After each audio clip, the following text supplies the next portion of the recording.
everybody, and thank you for joining us. This is No Soundbites Allowed. I am your host, Michael Voss, Dragon of the Southern Tier, actually political dragon, currently in the Bronx, in our Bronx studios, coming to you live. And it's been one hell of a week, hasn't it, folks?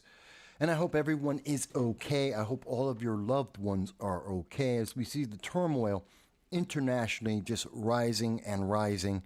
So our very first statements to you would be, I hope everyone you know is okay. We have a lot to talk about today. Obviously, the international politics is affecting the domestic politics. There is a lot that is going on, and a lot you have not been told. The news media has downplayed several events that we believe are absolutely critical, things that you should be knowing about and should be speaking about, because they directly affect the welfare of Americans and our future going forward. And I hope everyone will be able to hear that. Now, we do want you to know, if this is the first time that you're seeing our channel, we welcome you. We thank you for being part of our audience. Every Sunday, like today, we come out at 2:30 p.m. Eastern Standard Time to reach around the world, to hear your voices, to hear what you think about these issues, and to celebrate the First Amendment, to express our opinions and our views, whether or not the internet overlords agree, whether or not your government may agree. This channel will always hear your voice. Now, we do need to mention, of course, we are a little bit limited at the moment due to funding, so we are not live streaming on Rumble. We will copy this over and make sure everyone gets to see it on Rumble afterwards. But we are looking forward to your comments. As you can see, as we have noted, you can send in your text and your chat on YouTube, on Facebook, to tell us what you think about all of these issues, whether you agree or disagree. We're perfectly happy to hear your voices. With that said, let's try and delve into what is happening here, because there is a lot of confusion, there is some misinformation, and more importantly, there is a omission of information that I think is very critical. And obviously, this is not the only thing. Everyone is focused on Israel-Hamas and its escalation. It is continuing to escalate and get worse. But I don't think that's the only thing. In fact, that isn't the only thing that's affecting America. There's the issue with our House Speaker. Many people have forgotten, we don't have a budget for the United States. We're on a continuing resolution. We need a House Speaker to get a deal done for the American budget. One of the reasons why we were downgraded most recently, the second time in our history that we have been downgraded in our bonds internationally, the credit rating of the United States is falling. And it's because we don't have a deal. We have a continuing resolution. It was set for 45 days. Within a month, the government will shut down. This is an important issue. It needs to be spoken about, because as much as Democrats want to push and the left-wing news media want to say, well, there is this internal battle amongst Republicans, which is no different than the internal battle going on with Democrats. Look at RFK becoming an independent. The fact is, we need a Speaker of the House. We need to be able to move forward with our government, because this is effectively the same thing as a shutdown and not having a speaker. But that's not big news right now. And no one wants to talk about that. Everyone's looking at the bullets, the blood, the Americans that have been abandoned for the fourth time. Let me make this very clear, and this is why we put out the public statement. And I hope, it looks like I am being broadcast at the moment. I hope we are. This is why we put out the public service announcement. If you, your family, your friends, your coworkers, anyone you know is going overseas, as long as the Biden-Harris administration is in office, you better make a plan for a backup to be able to get home. Because we have now seen for the fourth time in a row that the Biden-Harris administration has abandoned Americans overseas. This is our leading story. We want to start off right there, because we've seen this happen in Afghanistan, Ukraine. We've seen it this year in the Sudan, and now we are seeing it in Israel. Americans are being told that they're on their own. They have to figure it out for themselves. This is in Israel, one of our greatest allies, our only ally in the Middle East, and one of our greatest allies in the world. And the Biden-Harris administration is telling American citizens, if you want to leave Israel now, that you have to pay the federal government. You have to pay the United States government to evacuate you from an active war zone. It's the same thing that they said to Americans in Afghanistan. It's the same thing they said with Lester Holt on NBC to the Americans in the Ukraine. It is exactly the same thing they have said to Americans in the Sudan. This is the legacy. This is the international policy of the Biden-Harris administration. If you are an American, you are overseas, you're on your own. The United States government will not defend you. This is the purpose of the United States government. This is why they exist, is to protect Americans at home and overseas. And the Biden-Harris administration doesn't care. They care about the next election. And the news media is not widely reporting this because they don't want you to know about it. I mean, the news was out. It was covered by ABC News Chicago. Okay, so a local news media outlet said, hey, the Biden-Harris administration, the State Department have said that if you're an American in the war zone in Israel, you have to pay the federal government to come home. No other news media wants to cover this. This is dead news across all the news media, and by next week, Monday, you're not going to hear about this. This is old news. They're going to bury this. I don't think we should bury this because it is endemic. It is an example of what we have seen consistently over and over again. Let me say it again. Since September of 2021, the Biden-Harris administration has abandoned over 30,000 Americans around the world. They forget about them. They stop talking about them. They throw them under a bus and say, figure it out for yourself. Live or die. We have confirmation this summer from the CIA and the State Department telling us that we know for a fact hundreds of Americans are being tortured right now as you sit and possibly watch a football game, as you watch the Kardashians or the housewives of wherever, as you're being distracted by the news media and by the entertainment media, and the news media is trying to focus on everything else. There are Americans being tortured right now, and the Biden-Harris administration know it and are doing nothing about it. This is the empathy of what the Democrats like to tell us is the grandpa of America. I'm sorry, he's not my grandfather. My grandfather would never do anything stupid like that. None of my grandfathers would do that. Marcus, thank you for being with us.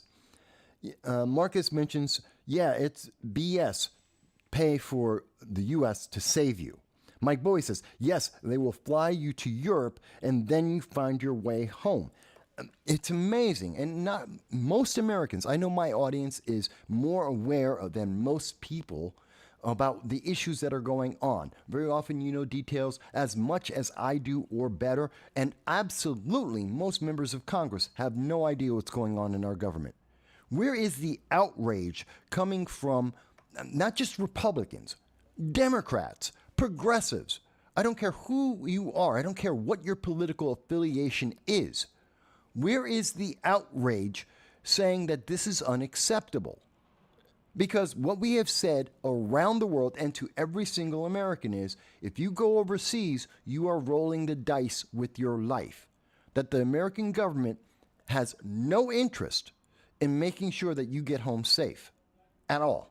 Because Joe Biden will look weak. The reason why this is happening and has continued to happen is Joe Biden is trying to get reelected. Democrats want to be reelected. And the news media, which is 82% overwhelmingly left-leaning in every single poll that has been done in the last 4 decades, don't want to hurt the chances of Democrats to get reelected. They downplay this. Yes, they covered it locally and will not touch it nationally, even though this is a national issue. 30 over 30,000 Americans, and the number continues to count. It keeps going higher. Americans are being targeted. 29 Americans at least have been killed in the genocidal attack by Hamas against Israel. And that number is going up. Hundreds of individuals, some of them Americans and others from around the world, have been captured by Hamas. We know that this. They paraded around the bodies of Germans and Nepalese, cheering as they tortured them and sexually abused them. And now they are using them as human shields. And the American government is doing nothing about it. In fact, as we will go into later in the show, as we're going to continue in our coverage here, it actually seems that the Biden-Harris administration is trying to find a way to backtrack on their unequivocal, absolute support of Israel. They have come out and said they absolutely support Israel. They will back Israel 100%. And yet, the actual actions of the Biden-Harris administration do not show that same kind of support, that level of support. They have been quietly backtracking. They have been trying to support Iran, believe it or not, that they have been very quietly working to try and excuse Iran, to protect it so that they can maintain the Iran nuclear deal, so Joe Biden can go into 2024 saying that he is a successful president on international policy, that he increased the world peace, so that he can get reelected. Now, people will say, Mike, that's a conspiracy theory. No, it's not. There is evidence of these things. And by the way, Marcus, I'm glad to have you with us on the channel today. Mike Bowie, thank you for being there. Agent Black over in the UK, thank you for joining us. I know you're 7 hours ahead. Thank you for joining us on this Sunday. So it does seem like we are getting out on YouTube. This is a subject that is becoming highly censored. We are seeing the EU, the European governments are imploring on all of the social media giants, Google, YouTube, Twitter.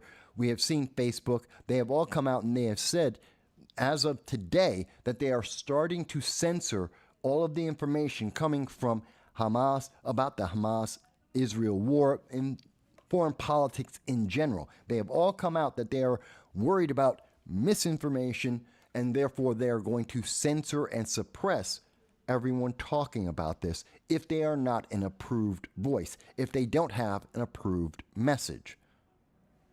Now, you will see links.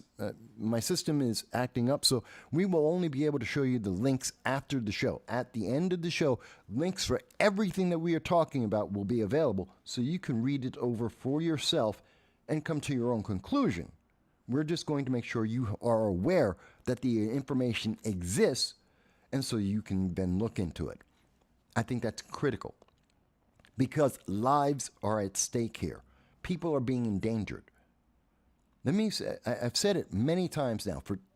Since 2021, we have been saying over and over again that we must pay attention to what the Biden-Harris administration is doing because it is endangering Americans' lives.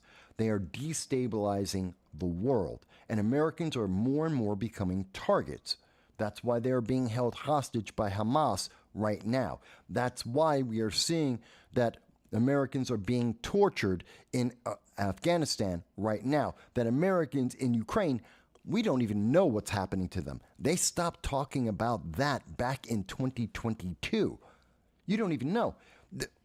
70% of Americans don't even know that this year, 2023, in March, going into April, that the Sudan, in the warlords rising up and starting a conflict, a civil war there, that 15,000 Americans were abandoned. And as we speak, right this second, the Biden-Harris administration has been gathering up its diplomatic envoys, and they are taking them out of Israel and Gaza. They are taking Americans, and the Americans that work for the government, they are evacuating them, but they're telling American citizens, oh, you got to pay for that. We're not going to get you out of there unless you give us money. That is atrocious. I think that's a crime.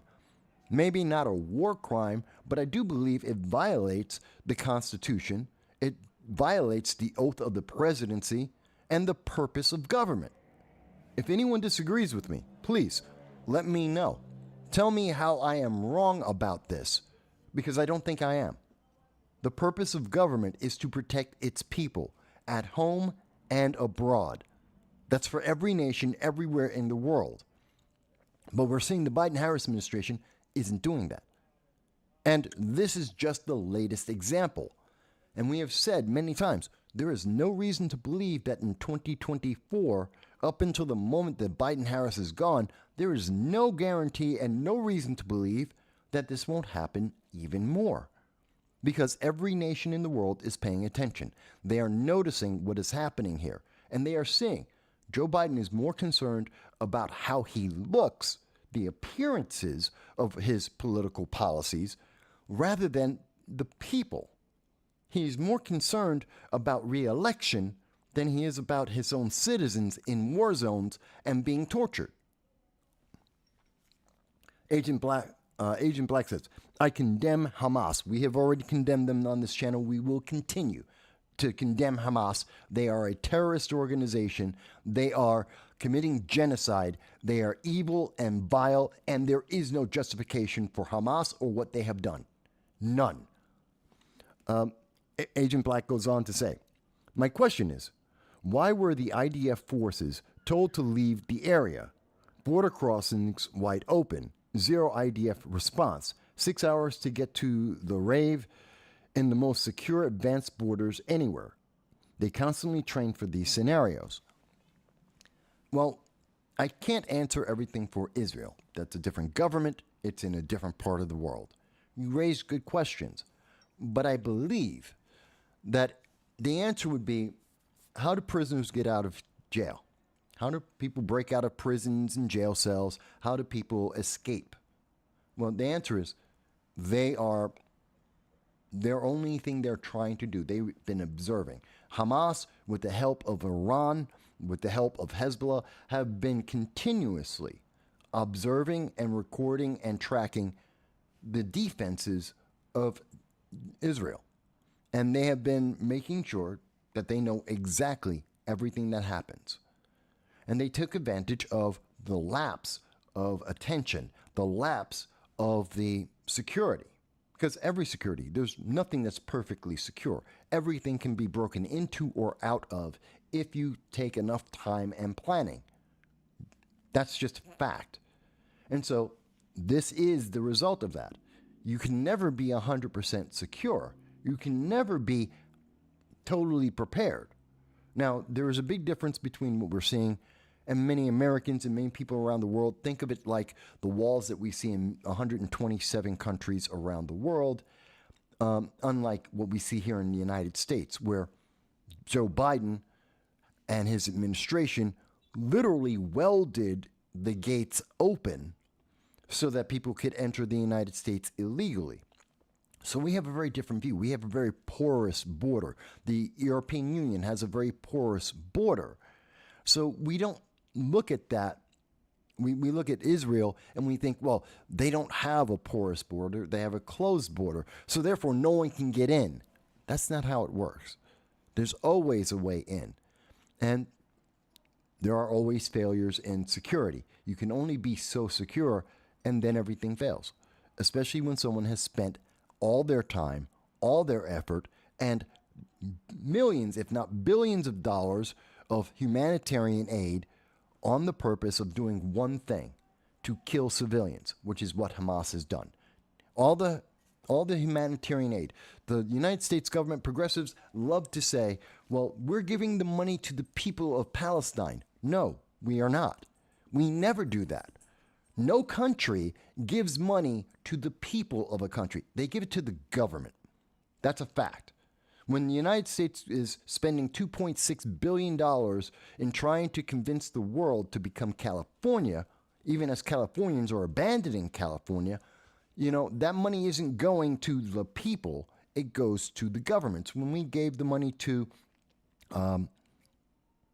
Pakistan, $20 $20 million to Pakistan, $200 million most recently to Pakistan to try and convince them to beat California. Well, what happened there? We gave it to the Pakistani government, not the people of Pakistan. Same thing with Hamas. Hamas is the government of the Gaza Strip. They're the organization in charge of everything there. And there are two parts to Hamas: a military, radical, terrorist organization, and the government. And when we give the money to the government, they give it to the terrorists. Same thing with Iran. When the United States gives money for the Iran nuclear deal to Iran, Iran gives it to the Islamic Revolutionary Guard Corps, and they promote terror around the world. This was said by John Kerry under the Obama-Biden administration. It was 2016 on CNBC News in January of 2016 that John Kerry, as Secretary of State, admitted in having the Iran nuclear deal, in giving billions to Iran for, quote, humanitarian aid, we wound up, in fact, paying the Iranian government, and we paid for global terror. So that kind of answers it. Now, I know it's not the perfect answer, and the response, obviously, governments are in shock. It's the same thing with the United States. What happened after 9/11? We were in shock. We didn't immediately react. When the Twin Towers went down, we didn't shut down every plane. It was not an immediate response to take down the planes. Although we did eventually do so, we still had further attacks against the Pentagon, and obviously the plane that fell into the field before it could strike even more in Washington, D.C. So the response by a government is imperfect as well as they try to react. Again, I'm not saying that Israel was perfect. I'm not saying that they're the saints. I'm not saying that. Nor do I say that their military response was perfect. No country's is. But none of that justifies what Hamas did. None of that is an excuse or should be looked at as a distraction. That's something that Israel has to look at in terms of its security itself. And it's a stark reminder for the United States, we can't have open borders. This is what happened to a nation with closed borders. Iran has been funding this, and Iran has said they want to destroy Israel. They want to destroy America. That includes the progressives. If you believe in, if you support people being gay, if you believe in transgenders, if you believe in women learning how to read and write, drive cars, and go to work, well, Iran wants you dead. Oh, yeah, that's progressives too. They don't care about your political ideology. They care about your religious ideology. They care about your obedience to the Ayatollah. And therefore, they want to kill everyone in America, and they want to kill everyone in Iran. And they have just come out with a statement today. Iran has said today that they will attack America if Israel continues to protect its nation and its people and enters into the Gaza Strip. That was a threat made today. I don't know if everyone saw that. So that's important to understand. This isn't really about Hamas. This is really about Iran. This is about Iran's threat against the United States. It is also about the Middle East against Israel, just like we saw with the 6-Day War. This is a repeat of that. That's why on Friday there was a call for a day of international jihad. This is how extreme these terrorists are. They wanted people to attack Americans and Jews around the world just because they said so. Just because they don't believe the same thing these psychopathic fanatics believe. Thankfully, we really didn't see that happen, although there was the attack in France of a teacher being stabbed just because he happened to be Jewish. And now 7,000 troops from France are going around to secure the schools to protect children from these fanatics. They don't all use guns. They're not all suicide bombers. Some of them run around with knives just stabbing people. It's terrifying. It is terrifying. And here in the United States, the Democratic Socialists of America are trying to say that's a great thing. Our colleges, like Harvard University, Tufts University, are coming out. These colleges are saying, oh, this is a great thing. I posed this question earlier this week in a video all its own, and I said, I want you to consider this, folks. We have students who have been taught by their teachers that Israel is evil, America is evil, and terrorism against Israel, terrorism against the United States is a good thing. They have taught these kids that Hamas is a great thing and Israel is bad. And thus we see Harvard coming out, the students of Harvard coming out and saying, hey, we support Hamas in its genocide of people. And I have to ask you, we're teaching these kids about critical race theory. We're teaching them that if you're white, you're evil. If you're a minority, you're a victim. And only these elites from Harvard can protect you. They're the only ones who can run your life for you because you're all subhuman. And these progressive elites, if they are willing to support genocide just because someone has a different belief, what are they going to do to you? What happens when those students from Harvard who are being protected, their names have been hidden from the public, they have gone into the shadows, now that they've gotten a little bit of pushback, they're all saying, oh, well, we just didn't know. And no. They're finally dealing with the consequences of their actions, and they're afraid because it might impact their future, their lives, their ability to continue to change America into a more socialist, progressive nation and destroy it. And what happens when they get into power? What happens when these kids from Tufts University, when these students from Harvard University, all these colleges that have been trained to support genocide and terrorism, what happens when they get in charge of the government, when they get elected to office, when they get in charge of businesses? What happens when you say, I don't agree? What happens when you happen to be the person that they don't agree with? By the way, folks, if you see me talking to you directly here, I'm looking at you. My screen to follow the comments are on my left here. So bear with me as I'm just catching up on the comments, because I know there's a lot that we're talking about here. Dal, thank you for being here with us. I appreciate and thank you for your time. Mike Bowie says, Hamas must have planned the rave assault months in advance. Well, earlier this week, reports internationally have stated that this was actually something that was planned over a year in advance with the help of Iran.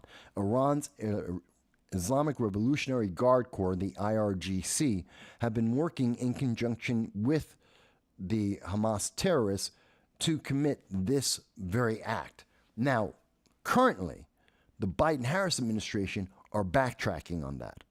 Even though earlier this week, international credible news agencies have said that Iran has been training Hamas, we now see that the Biden administration has recently stated today that they are unsure if Iran is involved and what that connection might be, if at all, which is a backtrack. This is them soft pedaling so that they can still maintain I believe, the Iran nuclear deal.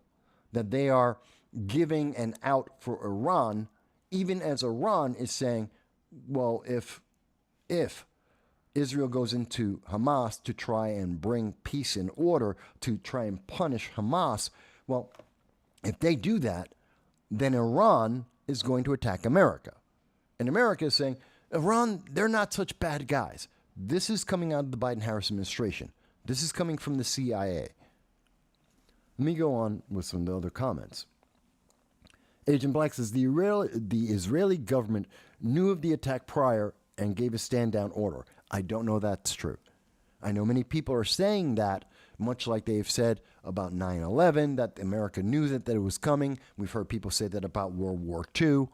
I cannot confirm that. I don't know that that's true. And I don't think it's in the best interest of Israel to have allowed that to happen. No, I don't think that's what happened there. I understand other people do. Jason says, I have not heard that they were given stand-down orders. I don't know. Yeah, it's not a confirmed statement. User has been banned says, considering that they make water pipes into rockets, like some of the like some kind of back desert MacGyver. Well, not only that, but remember, of the well over 8,000 rockets that have been fired and are continuing to be fired, most of those rockets are made by Iran and bought from Iran, some of them from North Korea as well. And they're getting the funding for that, not just from the $100 million that Iran provides to them every year, but also because the Biden-Harris administration provides them with humanitarian aid. Again, they give the humanitarian aid to the Hamas government, and the Hamas government gives that money to Hamas terrorists, the military wing, to commit these acts of terror and to buy these rockets so that they can fire them from schools and hospitals and apartment complexes using human shields to protect themselves from retaliation.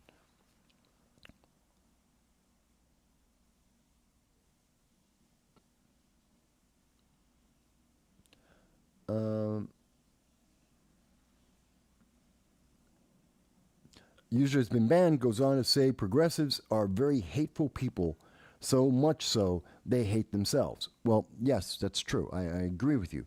Because progressives believe in equity. What is equity? Equity is transforming people from individuals into categories.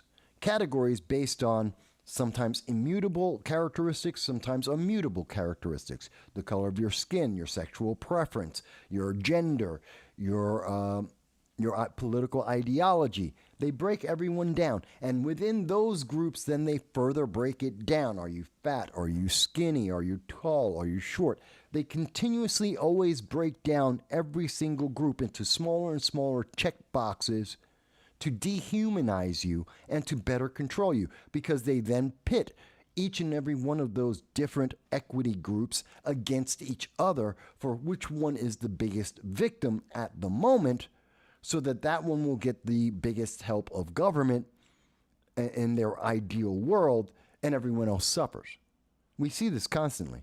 I mean, this is what DEI is about, diversity, equity, and inclusion. Look at those policies. What have they done? They have dehumanized individuals, and they have re-ranked people based on these characteristics and said, okay, you have 5 of these characteristics. That person has 1 or 2. You are more important in a business. You're more important as a government. You get to have a better position. Not that you're more qualified. Not that you're the best person. I mean, when we think about Ketanji Brown Jackson, the Supreme Court Justice, who was picked because of diversity. She was picked because she's a female, presumably. We're not biologists, so we don't know. But she claims to be a woman, and she's black, and she's a progressive and an activist judge. She was picked, and the most important thing is she's young. There were 7 other more qualified individuals, women, who are progressives, who are activist judges that were available to be picked as a Supreme Court justice. 7, at least, according to CNN, at least 7 others that are far more qualified, and she was picked because of her immutable characteristics, and in particular being young. That's not the best person. That's just the person who fills the most checkboxes. That's DEI. And even though I've heard from several people about California's LaFonza,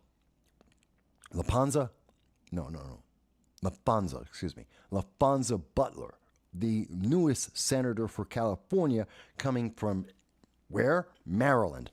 Not from California, but from Maryland. Why was she hired? Because she's black, she's gay, assumingly she's a woman, she's a political activist and very successful at that, and she's young. Now, I've heard some pushback from individuals that I do know who are more centrist and left-leaning, and they've told me, oh, well, no, she's very effective at what she does. She's a good politician. She's had some positive impact, mostly for unions. And they're saying that, no, she's better than you think she is. She is actually qualified for the job. She may be. I don't know. What I do know so far is she was picked because she filled the check boxes, not because she's the best. She may in fact be the best, and she will always have the question that she isn't because she wasn't picked because here's the best person in California. They said, no, here's the person who fills the most check boxes and is politically expedient, and she happens to be in Maryland, but we'll just import her into California so that she can get the job. This is the problem with progressives and equity. Let me continue on to catch up.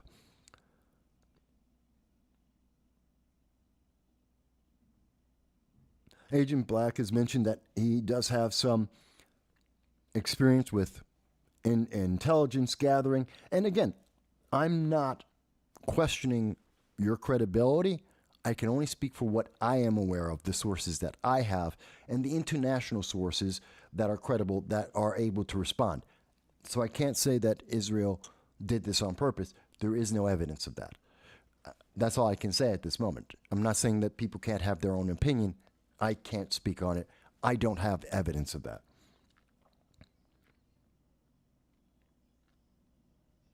User's been banned mentions, imagine being so dumb you go to Harvard to work on Wall Street and you sign a letter against the people of Israel and supporting terrorism.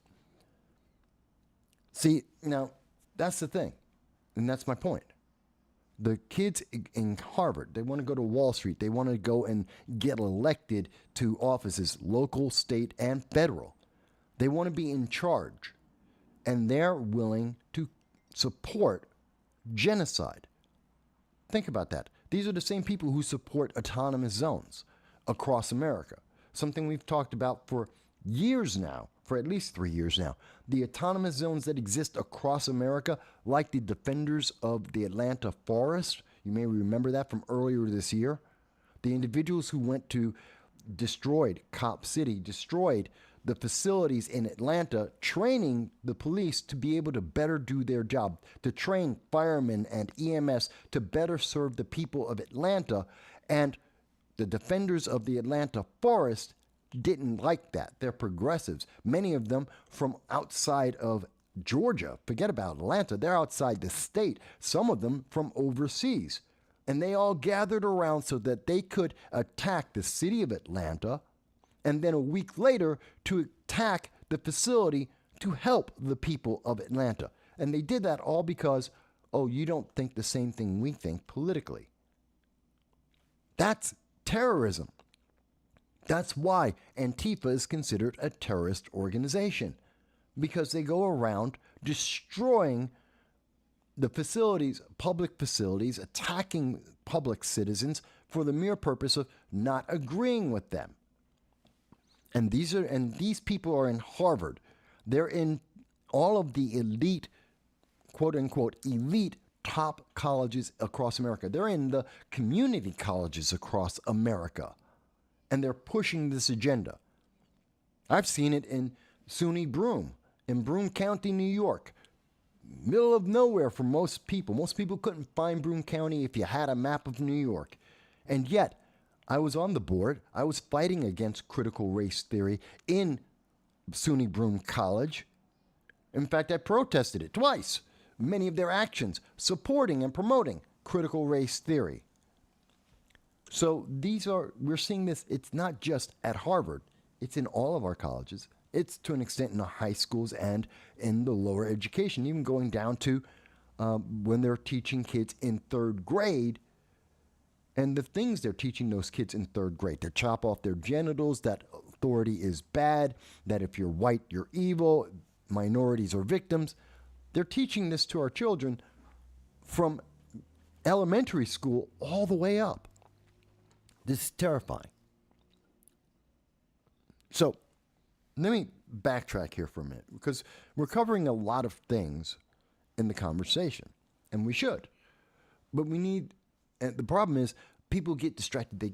They get lost because it's so much, or at least I'm told there's so much there. If you've been following this, it isn't so much.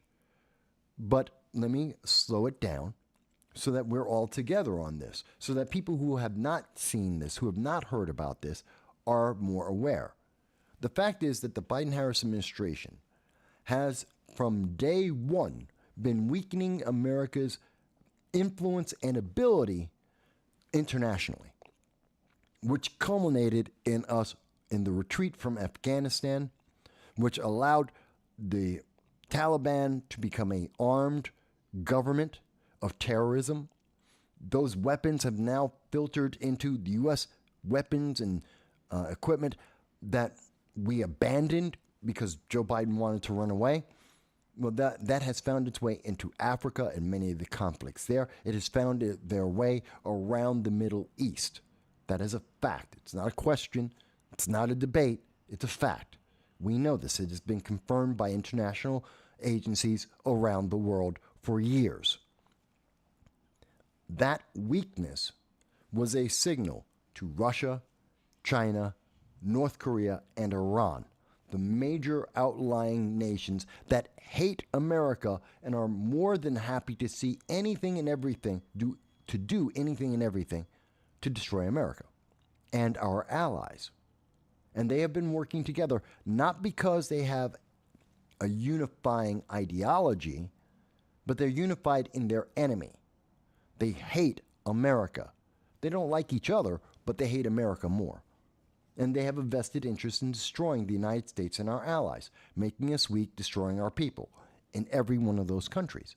And thus we have seen under the Biden-Harris administration, as they have become more assertive, more militaristic, we have seen them work together more and more, and the Biden-Harris administration has done nothing.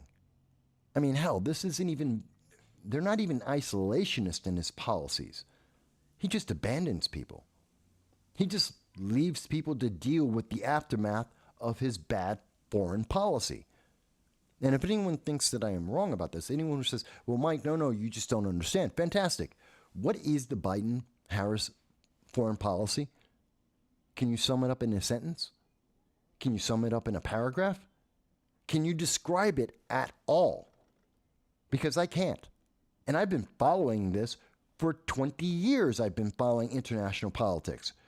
You can't sum it up. It doesn't exist. It is a case-by-case situational response, and almost always that response has been as weak as possible so that there is less blowback against Joe Biden and Kamala Harris when they fail. They have not been assertive in any aspect of this. Thus, Taiwan is being threatened and guaranteed by China that it's going to be invaded. Ukraine has been invaded by Russia. Iran is actively helping Hamas attack Israel. These are all connected to the United States having a weak leader and a lack of policy, and everyone's taking advantage of it. Let me check on the comments here. Dow says, authority is, quote, bad if it does not affirm the accepted brand of ideology. Otherwise, authority is good and must be complied with. Well, yeah, we see that all the time. If you listen to and do what Democrats say, if you do what the progressives want, then it's fine. And they want more government. They want more government control as long as you obey. But if it's a government that isn't doing exactly what they want to enforce their feelings, well, then it's got to be evil and you must resist. Notice, I'll give you a great example of that. Looking at the United States border. The poster child of the Democratic Socialists of America is Alexandria Ocasio-Cortez, AOC. And remember, under the Trump administration, it was AOC, she went down to the border, not to actually go to where any of the illegal aliens were being held, but to an empty fence surrounding an empty parking lot. And she took pictures, cropped the pictures, to be fake crying at an empty parking lot so that she could say, well, humanitarian, we have to help deal with this. It's the Trump administration. They're so evil. They're so bad because Trump was putting kids into the facilities created by the Obama administration, currently being used by the Biden-Harris administration. But AOC and the progressives were so compassionate, they have nothing to say about that illegal immigration, those facilities that have been filled to the brim, in fact, overfilled since Joe Biden has been in office. AOC doesn't go to the southern border. None of the Democrats are willing to go to the border. The very same Democrats that were going to the southern border when there were fewer illegal aliens to complain about it then, now that the system is overwhelmed, now that this is having a detrimental impact on America, increasing inflation, taking money away from mothers and children and programs that help Americans, now that we're doing that, she has nothing to say. She doesn't want to talk about it. And now that Joe Biden, it's gotten so bad, and he's gotten so much blowback from Eric Adams and the mayor of Chicago because they have been completely overwhelmed because they're, what are they? Sanctuary cities in sanctuary states on the border. Since they have been overwhelmed, he finally decides, I have to put the wall in. Something that he promised in 2019, 2020. He promised not 1 foot. The day he got into office in 2021, he said he will not fund a single foot of the wall. And now he's reversed his position. Why? Because the damage is that bad. Mind you, it would help if they would actually just stop welding the doors open, close the gates, and actually try and enforce something. Maybe that might work. But again, this is the mentality of the progressives. Government was great under Biden-Harris, even though inflation is up, crime is up, illegal aliens are flooding our system and overwhelming it.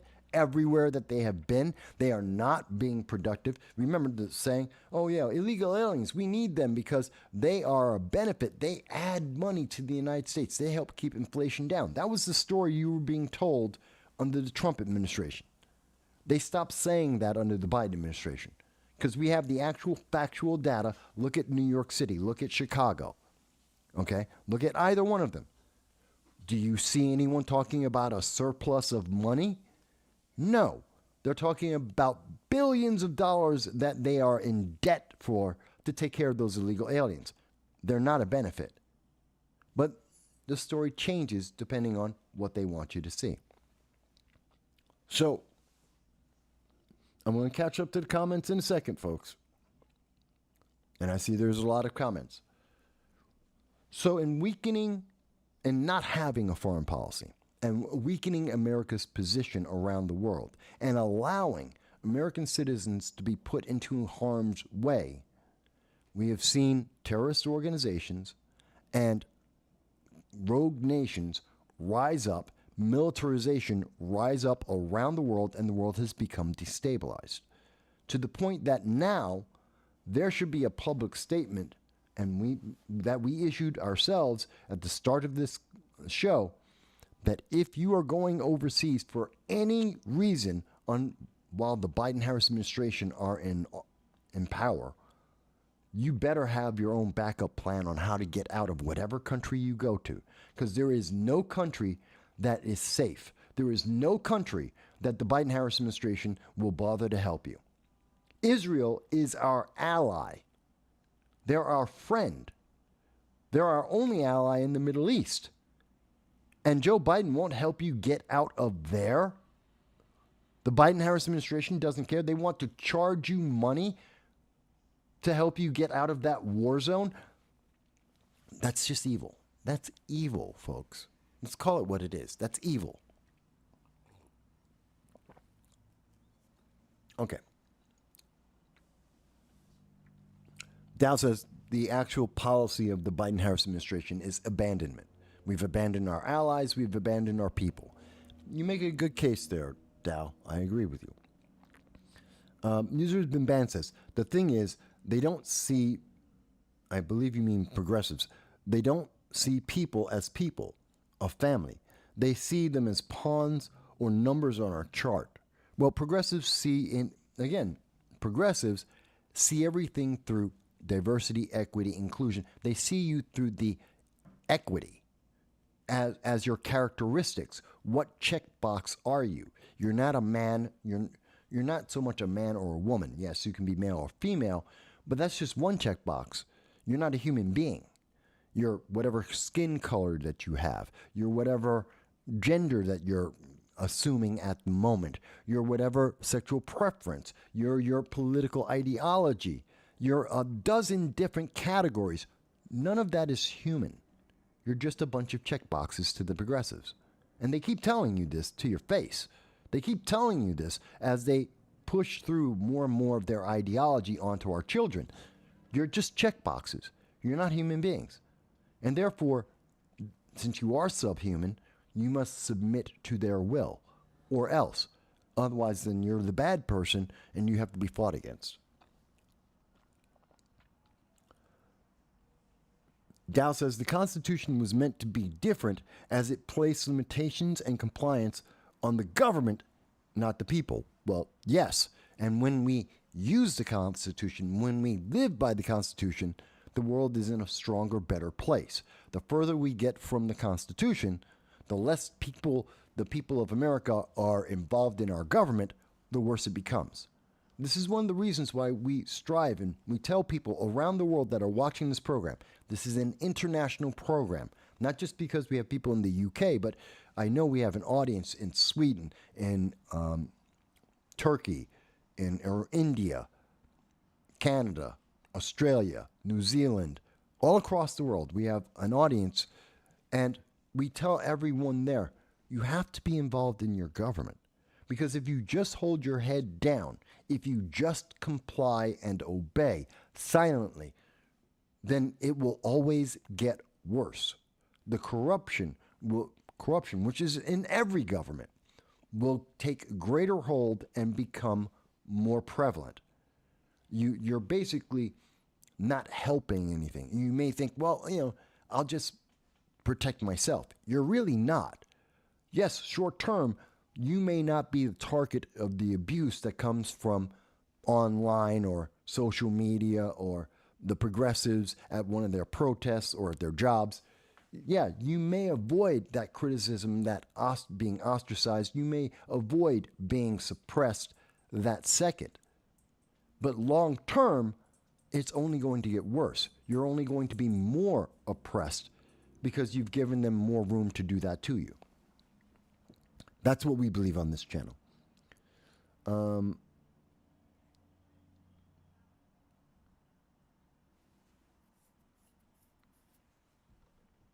Mike Bowie says, and why are we still without a Speaker of the House? Well, I'm about to get to that. Again, we're trying to deal with all of the news, and I wish I could show. Again, there will be links to everything at the end of the show.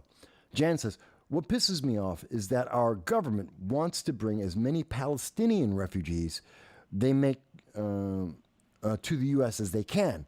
We can't afford this. And they are making Americans pay back the government to go home. Yes, I did cover that. Jan, thank you for bringing that up. And yes, you're going to hear, once this conflict is over, because Hamas will lose. And Hamas is then going to try and come to America. And they're going to claim refugee status. Even though the First Nation, they're right next to Egypt. The Palestinians, no one wants them. The rest of the Middle East that have cultural similarities to them, that have peoples that are similar to them, no, they don't want, none of them want the Palestinians. And the Palestinians are instead, they're going to go into Europe, probably into France, some of them into Germany. They're going to go into the United Kingdom, and they're going to fly all the way over to the United States. Why? Well, that's a very deep question, because the question is, who is actually coming? See, if we go by the open borders crowd, Eric Adams and AOC, even the Biden-Harris administration, if we're going by them, well, we're not going to do a background check. See, refugees, most Americans don't know this. To claim refugee status doesn't mean you get to instantly come to America. Yes, we did that for the people of Afghanistan. Why? Because we spent 20 years with them, working with them, and they're being on our side. And we helped them out because of the emergency that the Biden-Harris administration put us into. And so many of these people were already vetted for decades. The actual process for vetting takes 2 years, 18 months at the earliest. So you go through 18 months of vetting, and then, only then, you may or may not be given refugee status and allowed into the United States. That's the way it's supposed to work. That's the way the system, the legal framework has been set up. Instead, we have the open borders crowd, the Democrats and progressives that say, well, there is no such thing as a border, just let them show up. And as long as they show up in America and say, I'm a refugee, we have to let them be here. And then we'll go through 3 years before we even get them into a courtroom where they can then make the claim of being a refugee, so that we can then start the 18-month process of vetting them to determine if they actually are a refugee. So you're looking at least 5 years before we find out whether or not they should be in America or not. And the answer at the end of that 5-year period is always the same from the progressives. Well, they've been here. In fact, Joe Biden's bending over backwards to give them jobs to make sure that they can be able to work, which isn't helping the unemployment situation. That's not giving Americans jobs. That's taking jobs away from Americans. He gave 400,000 Venezuelans the right to work in America. What about 400,000 Americans you just took a job away from? Think about that. Oh, we can't talk about that aspect. No, that's promoting America. That's making America great, that you would want to have 400,000 Americans working before you would want 400,000 Venezuelans. I'm not in Venezuela. Yes, I want Americans to work first. Yes, I want Americans to have as many jobs as possible. And the Venezuelans, they're much further down on the list of my priorities, because this isn't Venezuela. If they want a guarantee from their government by getting a job, go back to Venezuela, make your country great. I'm worried about my country. But we can't talk about that because, well, now you're a racist, you're a sexist, you're every ist and phobe that they can come up with, because you dare to say, well, wait a minute, why are we helping them in our country? Also, that Joe Biden can say at the end of 5 years, well, look, I gave them the chance to work. They've been working in America, so we can't get rid of them. Now they're part of our society. We have to keep them here. No, we don't. We don't have to give them that opportunity. We don't have to wait those 5 years. There is a process for being a refugee. That doesn't mean instantaneously showing up in America just because you want to. Are there exceptions? Absolutely. We saw that with Iran in the 1980s under Jimmy Carter. We saw that under Afghanistan because of the route of Joe Biden. Notice this keeps happening under mostly Democratic presidents. We also had Saigon, Vietnam. There are exceptions. That's fine. But it shouldn't be the rule.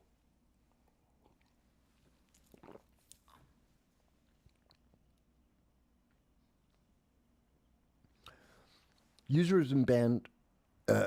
You want to go into the Speaker of the House. We're going to get into that in just a moment. But user has been banned says, I vote they make Trump or Michael Malice Speaker, then impeach the two clowns from the White House. Mike Boy says, Egypt has closed its border to Palestinians and Americans. Yes. Well, they always have. Like I said, no one in the Middle East wants the Palestinians. No one wants them. That's why they are in Gaza. Because the rest of the Middle East doesn't like the Palestinians. And do not give them, as much as people want to say, oh my God, Israel's so oppressive towards the Palestinians. Do you know what the plight is of the Palestinians in Egypt? What they're treated like in Libya? How they're treated in Lebanon, in Jordan, in Iran, Afghanistan, Iraq? Do you know how they're treated? Because if you're comparing how the rest of the Middle East treats Palestinians versus the way Israelis treat the Palestinians, Israelis, which ain't perfect, is better than all of the Middle East. Believe it or not. And most people don't because they don't actually look at what's going on. They're going by the news media and a bunch of college students who say, well, my professor said they're bad, so they're bad. Well, that has nothing to do with what's factually true. Where's the compassion from Egypt? Oh, they're so worried about Hamas. They're so worried about the Palestinian people. They want to take care of them. Why did you close your border? Why won't you let those people evacuate into your country? What about those refugees? No. The refugees should go to America. Wait a minute. Egypt's right there. You share a border with the Gaza Strip. Shouldn't those refugees be going into Egypt, a nation that isn't at war, that has a solid economy, that is stable relative to the Middle East at the very least? Shouldn't they be going and evacuating there, a country that has similar culture, similar language? Shouldn't they be going into Egypt? Shouldn't that be their number one outlet? So why are they trying to come to America instead? Because this isn't about refugee status. This isn't about what makes sense. This is about politics. This is about making you obey. This is about changing the way the world looks. I truly believe that. And I don't hear, and the arguments I hear don't exist. They're always saying, well, no, but Israel's bad. That has nothing to do with Egypt accepting refugees. No one in Israel is stopping Egypt from accepting Palestinians. Where are the college students demanding that Egypt accept those Palestinians? They're so pro-Palestine. They're so in favor of Hamas. They're so adamant that they want to support genocide, but they won't even waste the breath to say, hey, Egypt, why won't you take those people? Where's your humanity? They're so concerned that they forget the obvious thing in their face. They can go to Egypt. What? What do you mean? No. Egypt doesn't have to take them. Egypt doesn't need to have that burden. So now they're a burden. So illegal immigration or even refugee immigration, if it's just rampant, well, even in an emergency, that's not a burden that Egypt needs to bear. So why does America have to bear it? Why does Europe have to bear it? Why does the United Kingdom have to bear it? Why does Israel have to bear it? But they don't want to talk about that. They don't want to answer that question. No, but Israel's just bad. You just don't understand. I don't understand because you don't make sense. The Palestinians don't make sense. Hamas does not make sense. The colleges and the progressives don't make sense. And I keep saying progressives because most Democrats don't agree. The recent Marist poll that came out has just shown 49% of Americans support Israel and support that we are trying to help Israel. 49% of Americans. Only 23% of Democrats, which very likely are progressives, who claim to be Democrats, but they're not. They're progressives. They're actually a different wing, an entirely different political ideology than Democrats. And if you ever ask a progressive if they're a Democrat, their leadership will tell you in a heartbeat, no, they're not. They're progressives. They're not Democrats. But they're in the Democratic Party. And so very often when we see these numbers skew, it's often because of the progressives and the left-leaning Democrats. And almost always college age, college educated. How interesting that tends to be. By the way, that very same poll that says that 49% of Americans believe support Israel is 54% in that same poll say the Biden-Harris administration has completely failed, that they have not done enough, that their international foreign policy is abysmal. Same poll. Mind you, if you go into the poll, which was done, reported by, give me a second, I need to double check who reported the poll. ABC News. ABC News buried the poll results. The article from ABC News, which is October 15th, today, came out at 9 a.m., written by Brittany Shepard. This ABC News, national news article, which says Americans favor continued support for Israel, but still sour on Biden's performance overall poll. Now, when you look at this, you have to go through the first quarter of the article, which is trying to give sympathy for Hamas. The first, let's see, how many paragraphs is this? 1, 2, 3, 4, 5, 6, 7. Okay. The first 6 paragraphs are nothing but talking about Hamas and Israel and saying how Hamas is suffering. Okay, ABC News has made it very clear they're on the side of Hamas. They're just wording it very carefully. That's when they first mention 49% of Americans saying what the United States is doing is about the right amount of support towards Israel. And only 29% of Americans, very likely progressives and Democrats, say that the U.S. is doing too little to support Hamas, a government, an organization that commits terrorism and genocide. Yeah, I think we're doing too much to help Hamas. Not too little, too much. Because they're genocidal fanatics. And I'm not afraid to say that to people's face. And so it takes at least 6 paragraphs before ABC News is willing to tell you that the American people support Israel and not the genocidal maniacs in Hamas. It then goes on. 1, 2, 3, 4, 5, 6, 7, 8. Okay. It is the 15th paragraph of the article before they mention that Americans don't support Joe Biden's foreign policy, that they think he has failed. The Biden-Harris administration has failed internationally. I mean, they don't mention Afghanistan, Ukraine. They don't mention Sudan. They're just talking about Iran, Hamas, and they won't mention the history of failure and how it's negatively impacted Americans, nor do they mention the Americans abandoned by the Biden-Harris administration in all 4 of those nations. They don't mention that, but they will mention that the poll says, well, no, 54% disapprove of Joe Biden. They buried the story. They buried the lead. They don't want you to think about this. Even though they are reporting it, they're doing their very best to try and change the story, to make you feel different. They want you to feel like Hamas is someone you have to support. Those poor, sad. How sad is it that we're not doing enough to support Hamas, the people who genocided babies, beheaded 40 babies, killed children, killed moms who are dancing at a music festival. I'm supposed to feel empathy for them? Are you serious?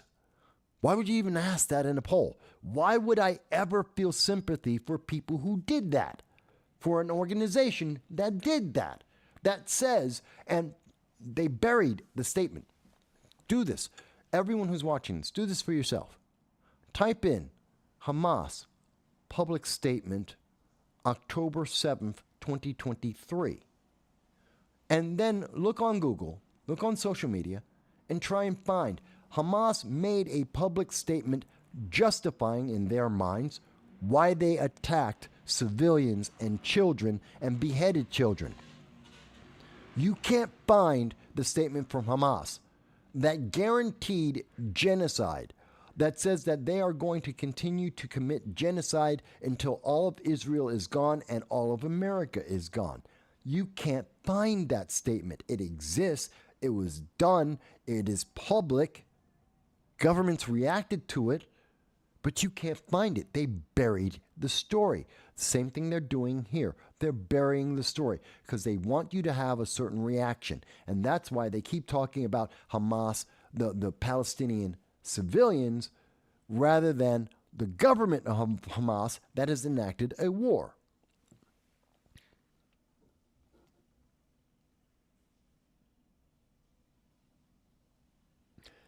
Jan mentions that what no one is talking about with all the border crossings is how many of the young men are of fighting age. Well, you're right, Jan. Many of these refugees, these so-called refugees, that are, instead of going to Egypt, are coming to the United States as Palestinian refugees. We have a large percentage of them, and I've seen numbers vary from anywhere from 20% to 80% of the refugees that are coming into America are roughly 20-ish men in their 20s, single men in their 20s, fighting age men, not families, not children, but men in their 20s who can fight that have come into America. Okay, I've seen a lot of news about that. But here's my thing. They're not supposed to be here anyway. They didn't get vetted for 18 months in the first place. The United States is not the first nation that they need to go to, and that comes from the UN. I've heard some people say, well, Mike, that's not a regular... That's from the UN. That's part of the Human Rights Council. That's part of the refugee status of individuals going to the first nation that is safe. That's Egypt, not the United States. Not France, not Spain, not Germany, not the United Kingdom, not Canada. It's not South America, and absolutely not the United States. We're not the first nation. You might make the argument, because it's the Middle East, and it's the Mediterranean, you can make the argument maybe Greece or Italy. But you can definitely say Egypt. And none of that is the United States. So they shouldn't be here at all. There's no reason for us to accept them. None. We have no obligation to them. None. We're told by the same college students that support genocide that, oh yeah, we have an obligation to them. No, we don't. No, we don't. My boy says, wasn't Obama's last act in his final hours to release $220 million to the Palestinian Authority? I don't remember if it was under the Obama administration. I can tell you that under the Biden administration, Biden-Harris, we have released $361 million to the Palestinian Authority, which is Hamas, their government. We gave $361 million to Hamas under the Biden-Harris administration to date. So, because the Trump administration cut the amount of humanitarian aid we were giving to Hamas because Hamas bought rockets and attacked Israel and threatened to kill Americans. So he cut their funding. What a shocking thing to do. Biden got in and he increased the funding and increased it more than what Obama was doing. And look at what we get for that. Again, these are all things we should be talking about. Look at the polling. Americans, this is where America stands. And yet, look at where our children in colleges are and in high schools. Look at the protests that are trying to convince people that genocide is good. Those same people, what are they going to do to you? These are the same people, again, I want to remind you, these are the same people who go to the autonomous zones that are insurrectionists. Defenders of the Atlanta forest, as an example, are insurrectionists. They break every local, state, and federal law. Every single autonomous zone. I don't care if it's in Minneapolis, if it's over in Portland, California. They're all insurrectionists. They violate every law in this country. And they do that to force people to do what they say. It is autocratic. It is not democracy. It is not representative democracy. It is an autocracy. Believe what they tell you to believe. Shut up and do what they say. That is autonomous zones. That's why autonomous zones always seem to lead to the death of individuals. We've seen that in the Capitol Hill, Chaz, the Capitol Hill Autonomous Zone. Gee, what happened? Kids got killed, 16-year-olds. In Atlanta, we had an 8-year-old that was killed. In Indianapolis, a mom, 23, she was killed. We've seen that with David Dorn. He was killed. That was in Austin. So we see this as a repeating fact. It's just you're not supposed to talk about it. Mike Bowie says, well, maybe Obama's still pulling the strings. We do know that President Barack Obama, is still going back to the White House now on a regular basis. He's going about, I believe it was stated that he was having weekly meetings with Joe Biden since March of 2023. That it's acknowledged that he's on the guest list and he shows up every week, once a week, to talk with Joe Biden. I don't know that that's Obama being in charge, although I think he has a lot of influence on Biden. I think he has a lot of influence within progressive wings of the Democratic Party. So I believe he has influence. I don't know that I would say he's in charge. But I definitely think he has an influence, a very large influence. So, knowing these things, these are the facts as they exist. I'm trying to make it as clear. There's so many, I know, there's a lot of moving levers and gears. I'm trying to make it clear so we have a clear understanding of what has failed. I've already identified it's a failure of policy. It is a failure of intention. It is a failure of international politics and economics.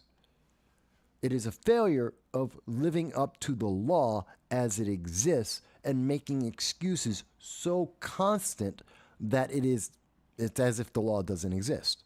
We are becoming more anarchistic in that laws no longer have any sway, because there's always an excuse, there's always an exception, there's always someone breaking the law, whether it be an autonomous zone or whether it be sanctuary cities like LA, San Francisco, New York, Illinois, Baltimore.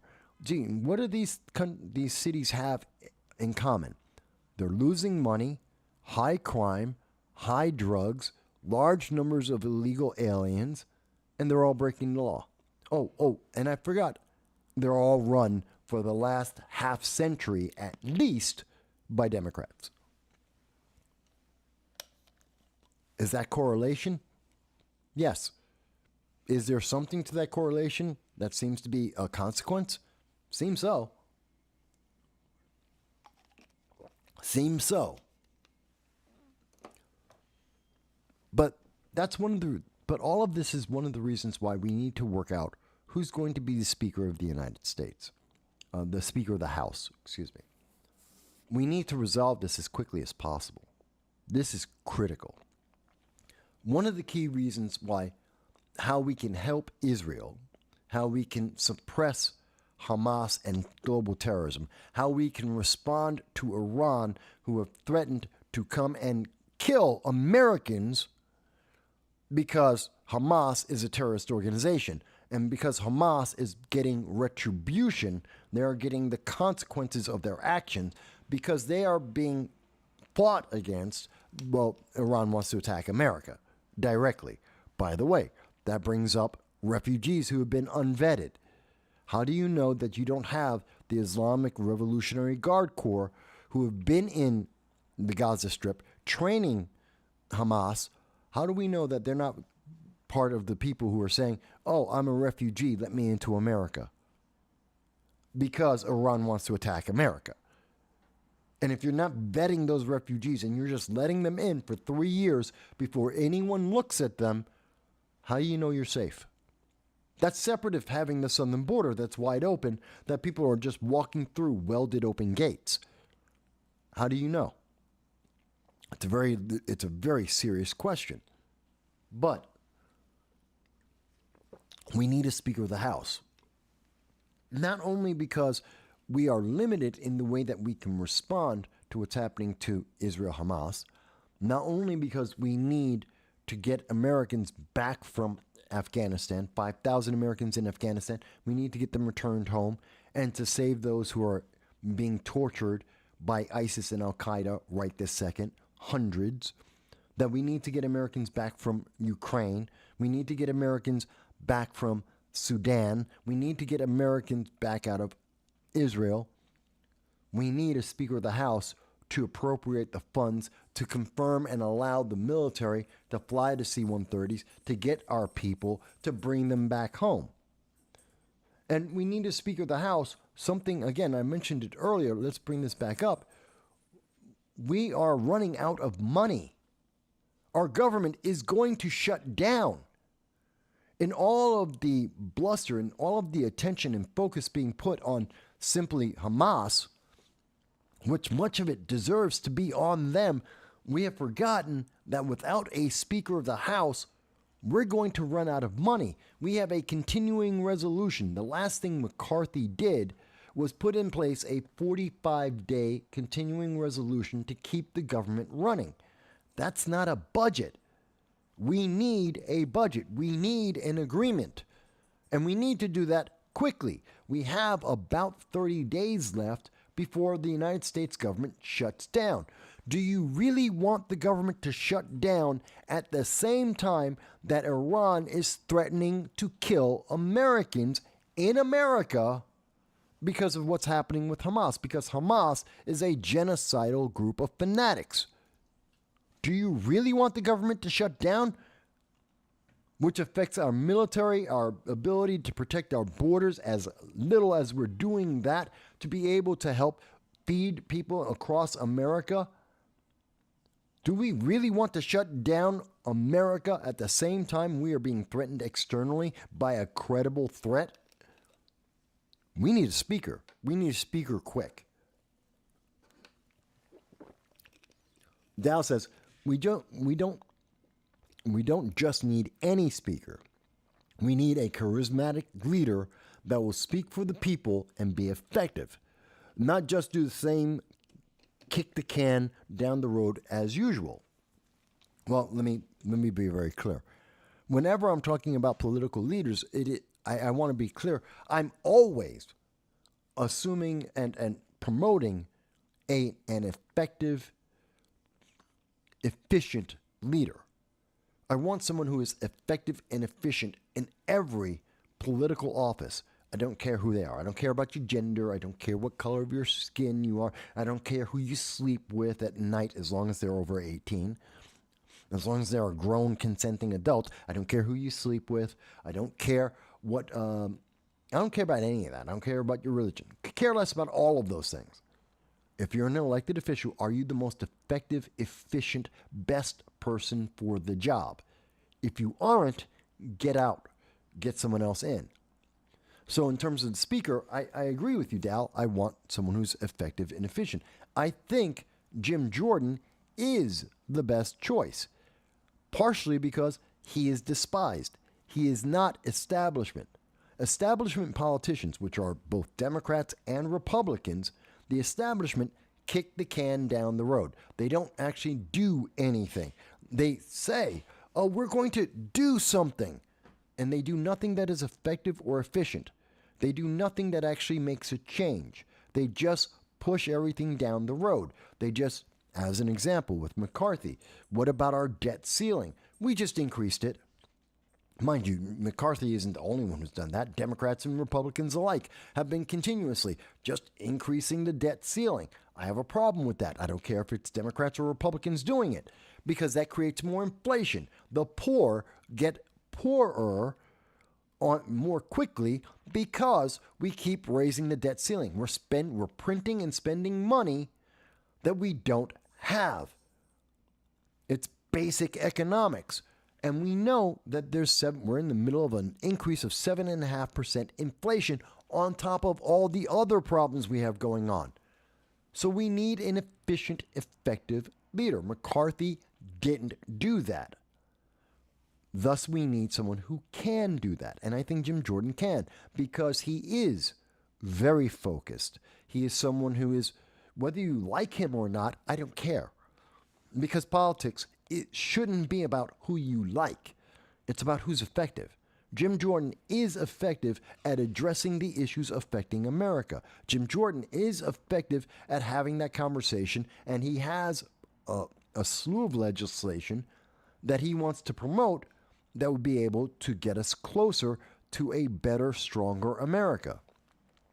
I don't see anyone else, definitely none of the Democrats, absolutely none of the progressives that are willing to do that. I don't see anyone else in the Republican Party that are willing to do that. The establishment individuals like McCarthy just want to keep things going as they are.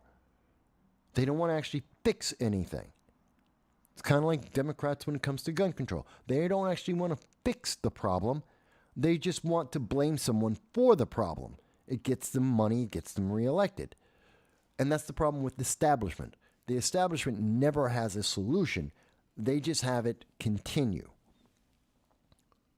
It's kind of like what we do with vaccines nowadays.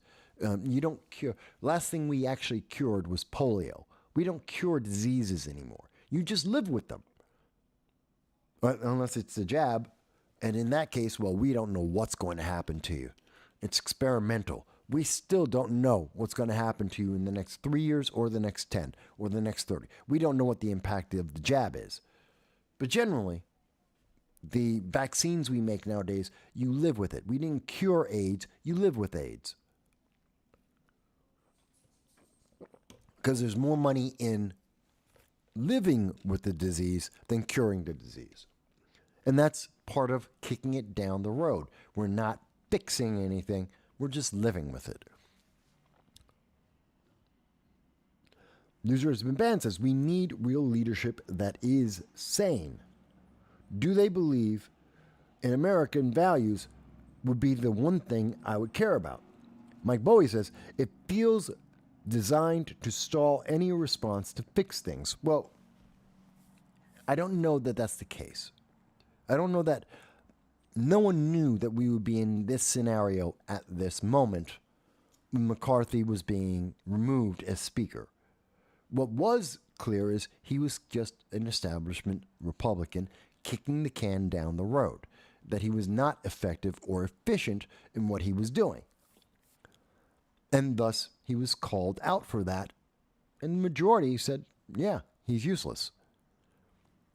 Democrats want to take advantage of that and say, well, then let's just become progressives. No, go to hell.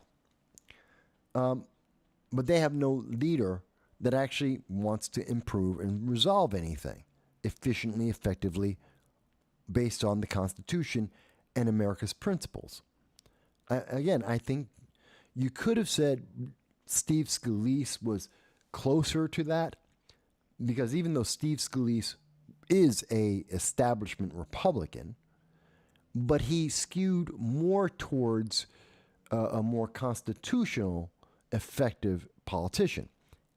He might have been good at that, but I've heard reports that one of the reasons why he dropped out is because he's not well, that he has, whether it be continuing injuries from when the Democratic progressives tried to assassinate him. Yeah, let's never forget that. The same progressives that support genocide tried to assassinate the Republican members of Congress. Gee, am I surprised that they support genocide when their members are out trying to assassinate half of Congress? No, I'm not surprised. We should not be surprised progressives do these things. We've seen them do it over and over again. So I don't know if Steve Scalise, if he is suffering injuries, I've heard it could be cancer, I've heard it could be continuing issues from his gunshot. I don't know if that medical reasoning is why he stepped down, or because he just didn't want to deal with the pressure and he wasn't prepared to make that fight to be efficient and effective. I don't know. But Jim Jordan, who initially didn't want to be Speaker of the House, McCarthy was being elected in January. Jim Jordan denied the opportunity to be voted on to try and get the Speaker's position. He didn't want it. But we're being thrust on us. Now, we need to have it. And if it's not going to be Jim Jordan, who the hell else is there? Seriously. The only person I think that makes sense is probably Massey. Representative Massey would probably be effective, but I don't, well, no, let me rephrase that. Representative Massey would probably be efficient if he were to be put in. He wouldn't be effective because Republicans and Democrats, especially the establishment, would lose their minds. Massey would probably try and get term limits as one of the things. Term limits and a balanced budget. And he would be pushing for those things. And establishment, Democrats and Republicans, don't want that. So he would be instantly removed as well. So who else is there? I mean, seriously, who else is there? So I don't think it's stalled. It's the fact that there's no one who's effective and efficient, which is absolutely necessary right now. Given the condition of the world, it is absolutely essential we get someone who is efficient and effective in as soon as possible so that they can pass the legislation that will continue to fund the government and will be able to try and get all of the Americans, not just in Israel, but in Afghanistan, in Ukraine, and in the Sudan, back home. I don't know anyone else besides Jim Jordan that can get that done. I could be wrong. If my audience, if you guys think there's someone better, please tell me what name that is. Who is that politician? I don't know anyone else. No one else that I trust. It's not going to be Matt Gaetz. It's not going to be Nancy Mace. It's not going to be Chip Roy. The list of people, it's damn well not going to be any of the Democrats. It's not going to be Adam Schiff or anyone stupid like that. Perhaps, and I think Mike Bowie mentioned earlier, it is possible to hire, to elect someone as Speaker of the House who's not a member of the House. I think I was talking on Friday. It was the Liberty First Foundation roundtable that we have every week. And I believe it was during that discussion that someone said, hey, here's a neat idea. Why don't we have someone like a libertarian? Matter of fact, it was my friend Mike Marshall. He said, who was with one of the leaders of the Liberty First Foundation, said, well, imagine if it was Larry Sharpe. Hey, Larry, I'm shouting you out here. So Mike Marshall mentioned the Liberty First Foundation said, well, why not put in a libertarian, a third-party candidate? Put them into speaker. This way they don't have ties or obligations to the Democratic or Republican Party, and they're not part of the establishment that just kicks things down the road. Why not bring in someone like a libertarian or Larry Sharpe as an example, and put them in as speaker so that they can try and get past the most effective and efficient laws for America and get some of the a better control under our spending. I don't think that's a terrible idea. I think it's actually a decent idea. That we put someone who's not establishment in, less chance of corruption, more of a chance to have a focus on the issues that are necessary to be dealt with. Now, I don't know that Larry Sharpe or a libertarian is necessarily the choice, but somebody outside our political system, outside the establishment of Washington, D.C., somebody who's not beholden to the special interests that we see surrounding and involved in every political campaign for an elected member of Congress, yeah, I could see that working. It's an interesting idea, I think. And I think there's a lot of interest in that. Again, who do we get, though? Who's the person that we pick to do that? I'm not sure. I'm not sure who that person would be. Or do we go to, I mean, some people would say, well, then go to Howie Hawkins, go to the Green Party, go to Cornel West. Hell no, because those are communists. And no thank you. You know, Howie's a nice guy. He's a communist. And I don't want him elected to any office whatsoever. I know he's a Marine. I've said this to his face. I'll say it now. I don't want him elected to any office. I don't agree with his policies. Cornel West, who was with the Green Party and then dropped out of the Green Party to be independent because he's socialist, not communist. I don't know what the difference is in his mind, but he seems to think there's a difference. I wouldn't want him in either. He's part of the whole equity progressive movement. I don't want to see anyone from the Democratic Socialists of America in that movement, even as they have their members defecting now because suddenly they're getting a little bit of backlash. And by the way, to all these, you know, Jamal Bowman, Hakeem Jeffries, AOC, Ilhan Omar, Rashida Tlaib, let me be very clear. You know, they're saying, oh, well, we don't support Hamas trying to commit genocide. You know, we didn't know and we don't support that, but we support Palestine. Screw you guys. You're evil. Let's be very clear. You may say today, oh, well, I don't really support genocide. You've been supporting genocide. Your party, the Democratic Socialists of America, the progressive movement, has been supporting genocide for years, decades.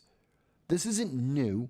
You joined the Democratic Socialists of America knowing full well that they supported genocide, that they supported terrorism. You knew that from the beginning. So to say, oh, well, we don't support that now and I have a problem. No, you didn't. You're playing politics. You're lying to the American people. You're making this up. AOC knew, absolutely knew, the position of the Democratic Socialists of America and the progressive movement against Israel in favor of Hamas and genocide. She knew that the day she joined that party.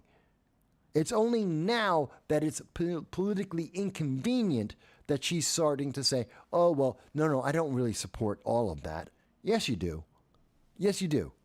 You were perfectly happy to support it right up to the moment that it might cost you some votes, right up to the moment it might cost you some money in your re-election campaign coffer. Same thing with Rashida Tlaib and Ilhan Omar and Cori Bush and Anna Presley and again, Jamal Bowman and Hakeem Jeffries. All of these guys were perfectly happy with it up until it cost them money and the potential of being reelected. Then they have a problem. Call them out for who they are. So comments say, since we could go outside of Congress, and Mike Bowie suggests, what about Elon Musk? No. I don't believe Elon Musk is a progressive. Mind you, he's not at the same level of, say, an Alexandria Ocasio-Cortez or Rashida Tlaib, but he is a progressive. He does believe in the progressive movement overall, but he does have some, no one is 100%. I mean, he does also believe in freedom of speech to an extent. Okay. He's a smart man. I don't trust him. On top of which, he's also not an American citizen. He's a citizen of South Africa. He's an African. Elon Musk is an actual African. Oh yeah, people forget that all the time. Elon Musk is an African. They're like, but he's white. That has nothing to do with it. African is a country. Africa, rather, is a country. He's from South Africa. He is African. I'm not. Oh, but you're black. Yeah, black doesn't mean African. Okay? Ask the people in Congo. Ask people throughout all of Africa if American blacks are African. They're not. You've been here for 400 years. You're not African. You're black. There's a big difference. And Elon Musk is an African. In particular, he is South African. And South Africa is busy right now trying to align itself with China and Russia. That's called BRICS, BRICS. They've been working with them. They just went through a bunch of military exercises with the Chinese government, their naval forces. I don't trust that. So, no, I don't want to see Elon Musk, not American, don't trust his background, don't trust his government and what it's been doing with China. So, but I get the idea. Where's Ross Perot? Bring Ross Perot back.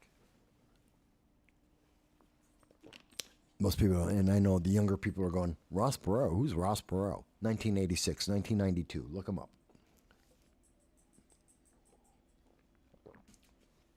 But that being said, so it is essential that we must get a Speaker of the House in if we are to have any really lasting impact on international politics and getting our American citizens back home and changing this government, and more importantly, to not be subject to the threat coming from Iran. And part of the reason why Iran is threatening America right now, telling us that if the Israelis continue to defend themselves, to protect themselves from further attacks by Hamas, the reason why Iran is threatening America is because they know that we don't have a speaker. We're going to run out of money.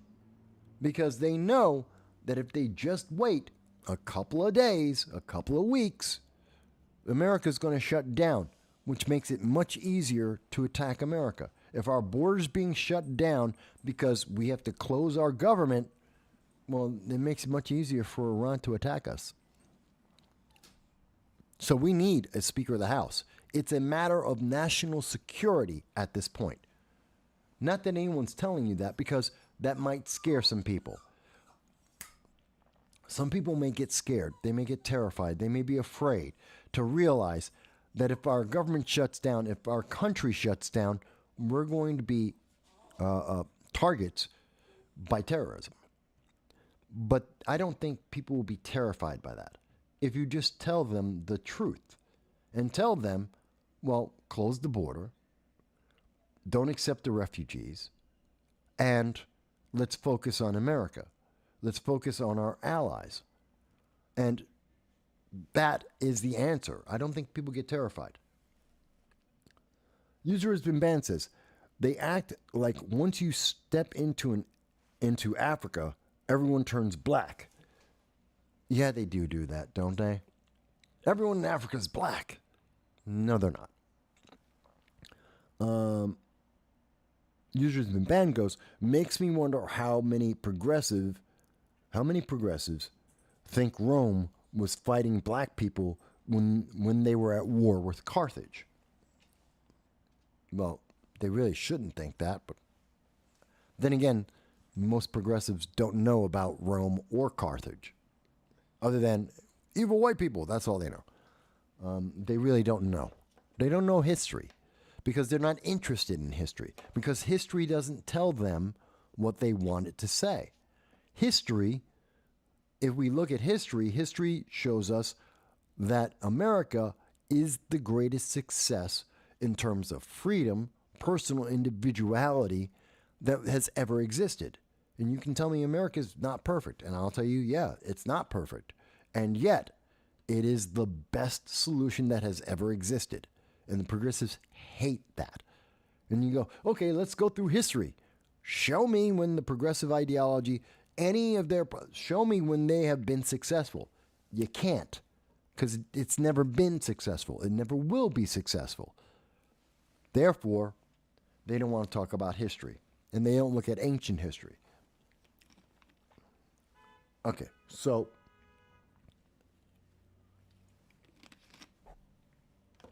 bear with me, folks. So we've talked about getting a speaker, which is absolutely important. That perhaps the answer to the problem with the speaker, if we do not go with Jim Jordan, which looks like he won't, mostly because, well, all the establishment Republicans are upset because Jim Jordan likely will not just continue to kick the can down the road. And that's not good for their political prospects. It doesn't help their special interests. And when I say establishment, I mean Republican and Democrat establishment equally. They don't like Jim Jordan because he's not establishment. So Jim Jordan has a big uphill road to go through. He could play the time game and say, well, you're too desperate. The longer we go, the closer to a government shutdown we get, the closer to a national security issue we get. Therefore, you have to vote me in sooner or later. Could play that game. I don't think that's effective for America. Instead, we're either going to get a very, very establishment choice that's going to come up, a voice that nobody in America knows. You're going to hear a name that you've never heard of before, who's going to be put up there, and their job is just to kick the can down the road. You're going to see the Democrats and the Republican establishment come together, and they're going to put up a middle of the road, basically a establishment yes man or woman, and they're going to put them in just so this is not a problem. And they're going to kick the can down the road. That's probably it. Although, we've already gone into unprecedented territory, kicking McCarthy out. He's the first Speaker of the House that has lost a vote of confidence, which is essentially what happened. It was a vote of confidence. That's what other countries would call it. That's what other parliamentary governments would call it. It was a vote of no confidence. So I would love to see us go outside of the current established elected officials and pick someone else. I would love to see that. I don't think that's going to happen. And I think most Americans don't want to pay attention to this. They don't want to be involved because that means they have to actually evaluate these individuals. They have to evaluate who's the best speaker, who are the candidates. We don't even evaluate our presidential candidates. We don't evaluate them on, if we were doing our job as American people, if we had evaluated Joe Biden, and I was screaming. You can go back. You can look in 2019, in 2020. You can look at the debates with Donald Trump and Joe Biden, and you'll hear me screaming in the reviews talking about why aren't they talking about international politics? What about foreign policy? We need to have an answer about foreign policy. That was in 2019 and 2020. Don't take my word for it. I have the videos. They're all up. You can see that. If we were evaluating properly, Joe Biden would never have gotten in. So that's a problem as well. Let me see. Hang on a second. I want to see what else. There's a few other things I want to talk about.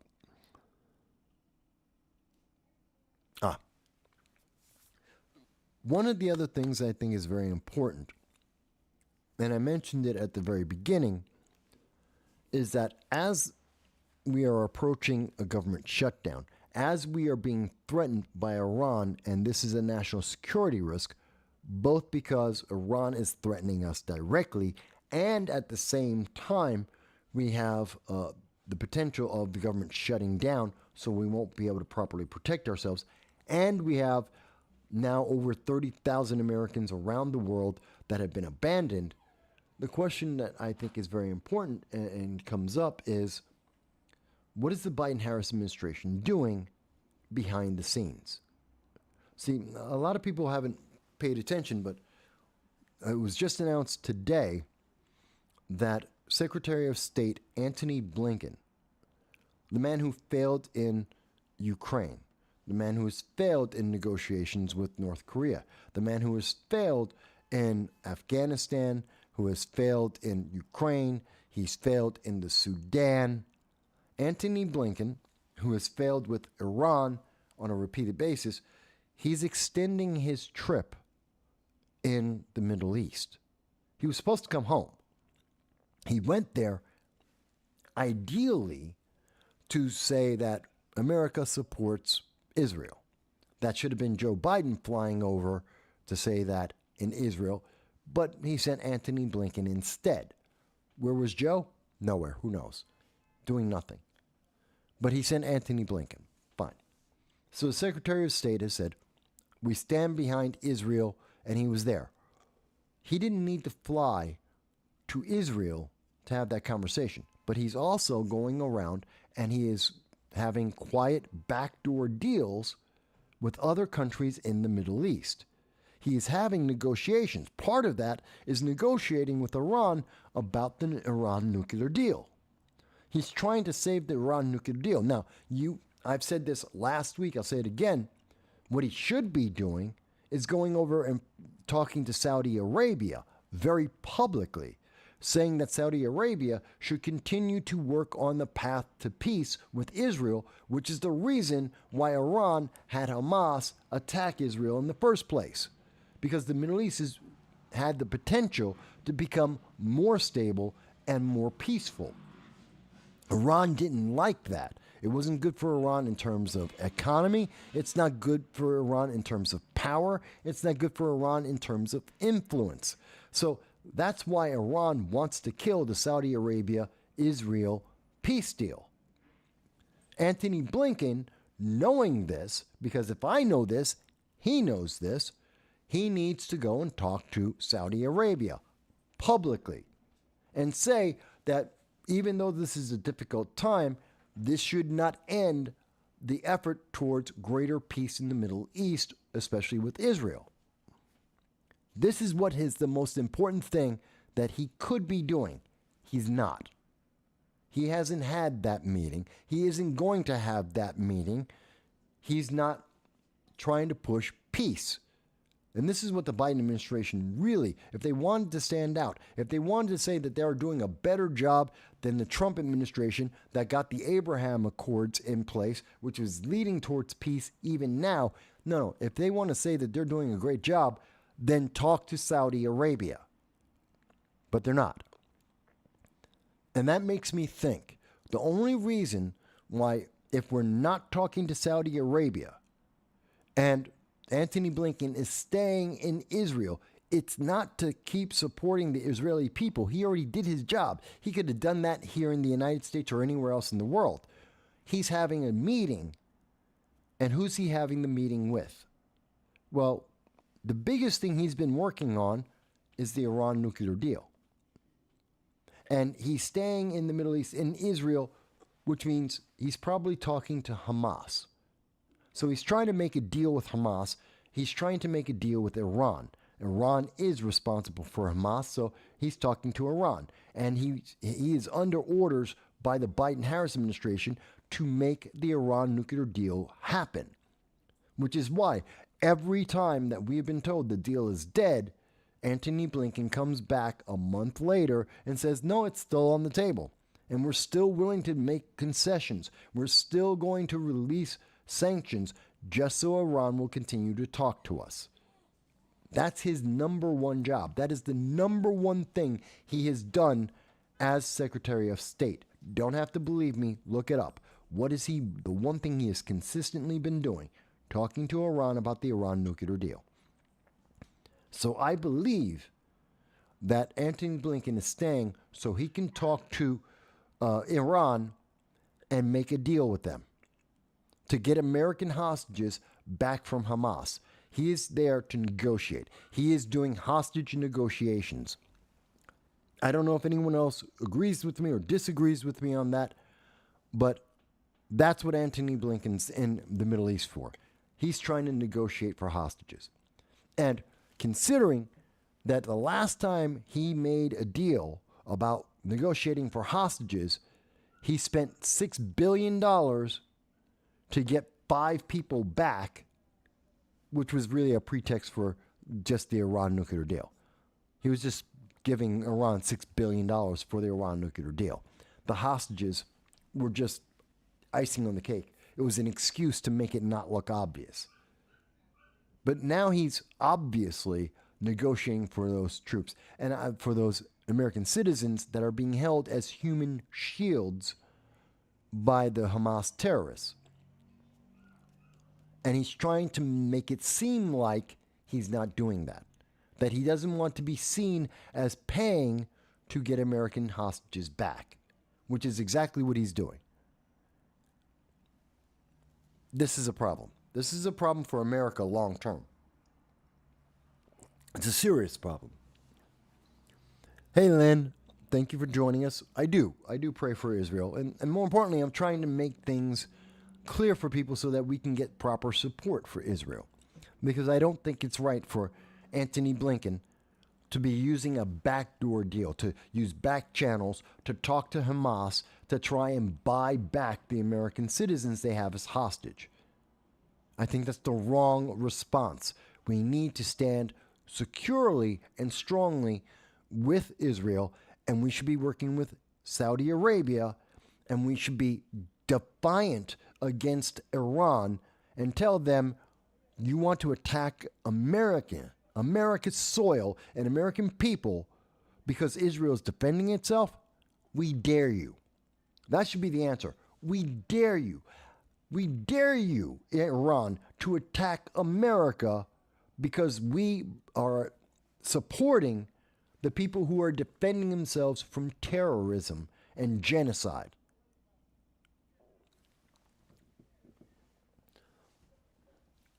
Lynn says she has nightmares thinking about the hostages. We all should. And this isn't like the hostages in the 1980s when the Ayatollah took 400 Americans hostage in Iran. This isn't like any hostage situation, not like what we see in South America where people are captured because of their business so they could have a blackmail on a company. These are people who are being tortured.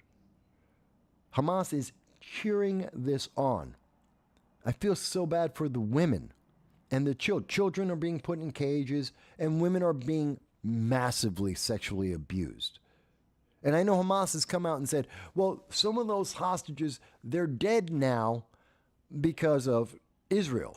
I don't think that's the case. I don't think that Israel killed any of the hostages. I think Hamas did. I think that their torture techniques, I think that their abuse of women and children, their disregard and disdain towards human life, wound up injuring many of the people they grabbed as hostages, and they died because Hamas didn't care. And now they're just going to blame it on anyone and everyone else so that no one says, no, you did that. Because we saw Hamas dragging people through the streets that are their hostages. We saw them beating and raping many of these hostages. And now they're telling us, well, no, they died. We've been taking great care of. No, you weren't. There's video. There are photos around the world, credibly taken, showing you abused the hell out of those hostages.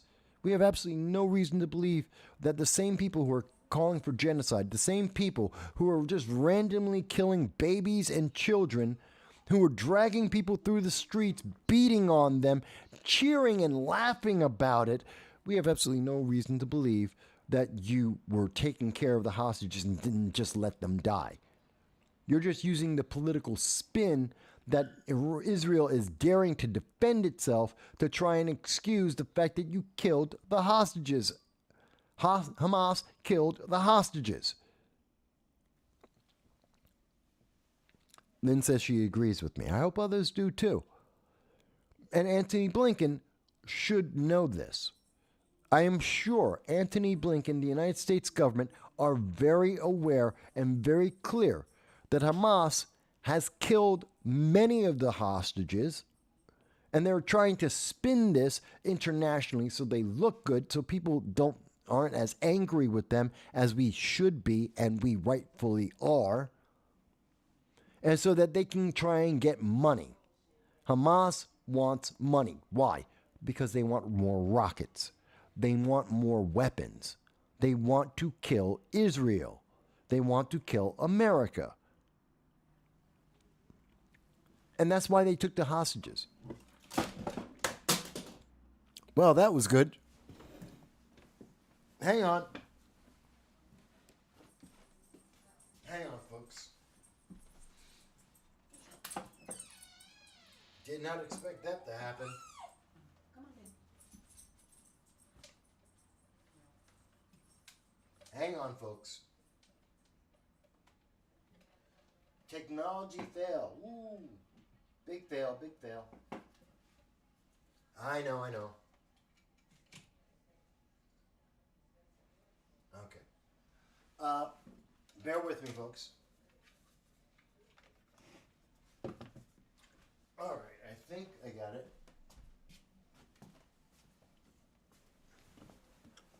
Whoops. Here we go.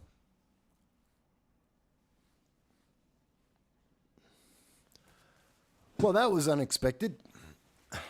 That was unexpected. Perhaps I was a little too excited here. I have a small desk. So, but I think it's very important. Antony Blinken knows that this is what is happening, that all the hostages, some of those hostages are Americans. The news media has been playing this down deeply, just like they turned away and said, well, 29 Americans have died. And there have been dozens of other foreign nationals that have died because of Hamas just killing everyone because they don't care. And that's been downplayed in the news media. Well, what's also been even more downplayed is the fact that these hostages, they're not just Israelis. Some of them are Americans. Some of them are German and British and from all around the world. And Hamas is using them not as, in part, they're using them as human shields, but Hamas uses every Palestinian as a human shield. That's why they have them in hospitals. That's why they go and fire rockets from schools and from apartment buildings, because they're using their own people as human shields. That they don't need hostages to be able to say, "Oh, I have a human shield." They already have that. They already do that. So anyone who says, "Well, they're using them as shields and that's why they have hostages," no. They already have human shields. They're doing this for money. That's all it is. It's plain and simple. They want the various governments to buy back their citizens. That's what they're doing. This is about money. This is about an exchange of cash. Why? Because Hamas wants to buy more rockets. They want to buy more guns and bombs so that they can suicide bomb and rocket attack more of Israel, to kill more people in Israel, to kill more Americans. That's why they're doing this. And Blinken is staying in the Middle East to find out what's the price. He's trying to make a deal so that 6 months from now, we're going to give humanitarian aid to, he's going to try and get the Congress or the United States government to give more humanitarian aid, keywords there, humanitarian aid to the people of Hamas. They're going to use this entire event, this war started by Hamas, to be able to give Hamas more money for the next war. Mark my words. We're going to give, all of a sudden, we're going to see Hamas is going to let all the Americans go. Depending on the conversations with the EU, the various nations there, Britain, you're going to see some of the hostages of these various nations are going to be let go. In fact, that's one of the reasons why we don't have a confirmed number of hostages. Why do we not know how many hostages there are? There are probably in the hundreds. 200 or 300 hostages have been taken, we believe. So if that's the case, why do we don't have an exact number? So that if we go and say, "Oh, look, it was only 150 3 months from now, a year from now," they'll say, "Well, there were only 150 hostages." No, there was 300, and a bunch of countries made a bunch of backdoor deals, bought their hostages, and got their citizens back. And Hamas just didn't count them as hostages and said, "Well, no, we never had them hostage." That's what you're going to see happen. That's how they're going to play this, and that's how they have been playing this. And I think that's what Blinken is there for. Mind you, he's not going to help any of the American citizens who aren't held hostage to get home. But he's going to try and do this so that, again, he wants to get the Iran nuclear deal. Ultimately, he's doing this not because he's trying to get the Americans home. It's so that Iran will move forward with their nuclear deal. Because if they take care of Hamas, if they give more money to Hamas, well, Hamas will have more money to kill Israel. That will appease in Iran, and Iran will say, okay, we'll sign the Iran nuclear deal. And Joe Biden can then, in 2024, say, look, I brought peace to the Middle East. I got Americans back home, and I got Iran to sign the Iran nuclear deal. I'm great. Give me another 4 years, which is completely bunk. It's a setup. Mike Bowie says, Hamas has said that they will begin televising the execution of hostages. Don't they always? Again, they didn't tell us how many hostages they have, so they do this. It helps to increase the price that they're going to get. Because every government that has one of their citizens killed, their people are going to say, why didn't you do something? Do something. Well, there's only two things you can do. You can militarily go in, like Israel is doing, and get those people back, or you can pay for them. Those are the only two things you can do. And politicians like to do the least work possible, so they'll just try and authorize paying for them. Lynn says, oh my God, Michael, I did hear that. I'm afraid of this happening there. Open borders. Sadly, they are here. User has been banned says, why is it only Western nations that have to take people in? Why can't the UN force Mexico, the Middle East, and Asia to take these people in? Let me be clear about that. Actually, they do. To be fair and to be accurate, Mexico, South America, do take in Palestinians. Many nations around the world take in Palestinians. And then the Palestinians leave those nations and come to America. So the Palestinians that go to South America, that go to Venezuela or Brazil, they go to Ecuador or they go to Mexico, they don't stay there. They join a caravan and then they come to America. But all of those nations get to say, well, we took in 10,000, 20,000 Palestinians. See, we're being nice. We're part of the world of the effort to help those refugees, absolutely knowing those refugees aren't staying. They're not going to they're not going to Angola. They're not going to stay in Ecuador. They're coming straight to America on the next caravan that comes to America. So, of course, the Panamanian government, sure, the Bolivian government, they're all saying, yeah, well, we're taking them in. Chile, yeah, let the refugees come in, because they're not staying. They don't care. These are guys just walking through the country. They get to look good, maybe make a little extra money from the UN, because the UN will say, well, you need more relief funding. We have to give more of these countries. Look, Ecuador took in 10,000, 20,000 of these Palestinians. They obviously need more money because, Ecuador's a poor country. They're a third world nation.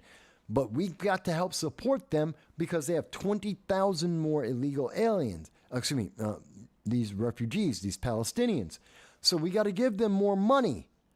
So, Europe, take some of your money, print more money, have more inflation, let your people suffer more, and give the money to Ecuador.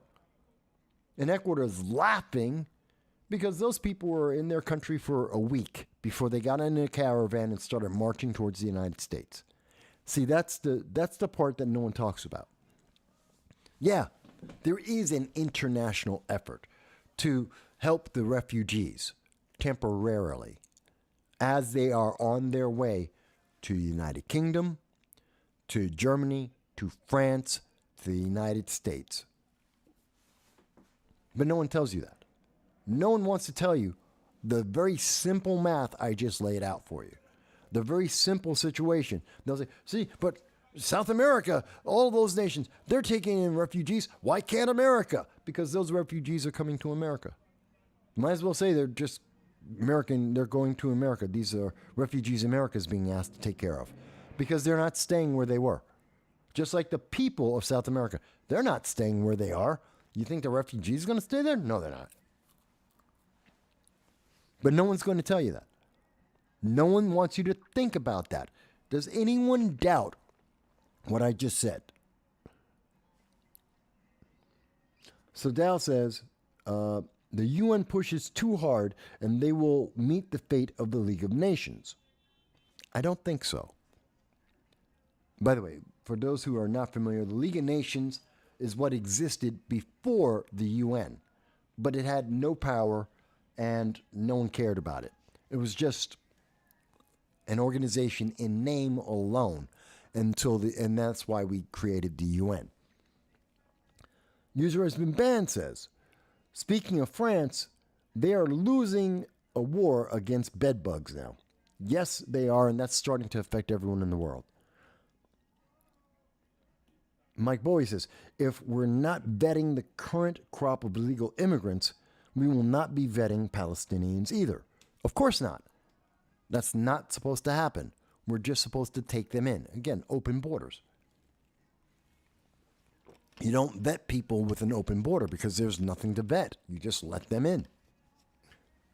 And again, they'll come over. They aren't necessarily going to directly try and get into America. They're not going to. Some of them will show up in New York, get off a plane and say, hey, I'm a refugee.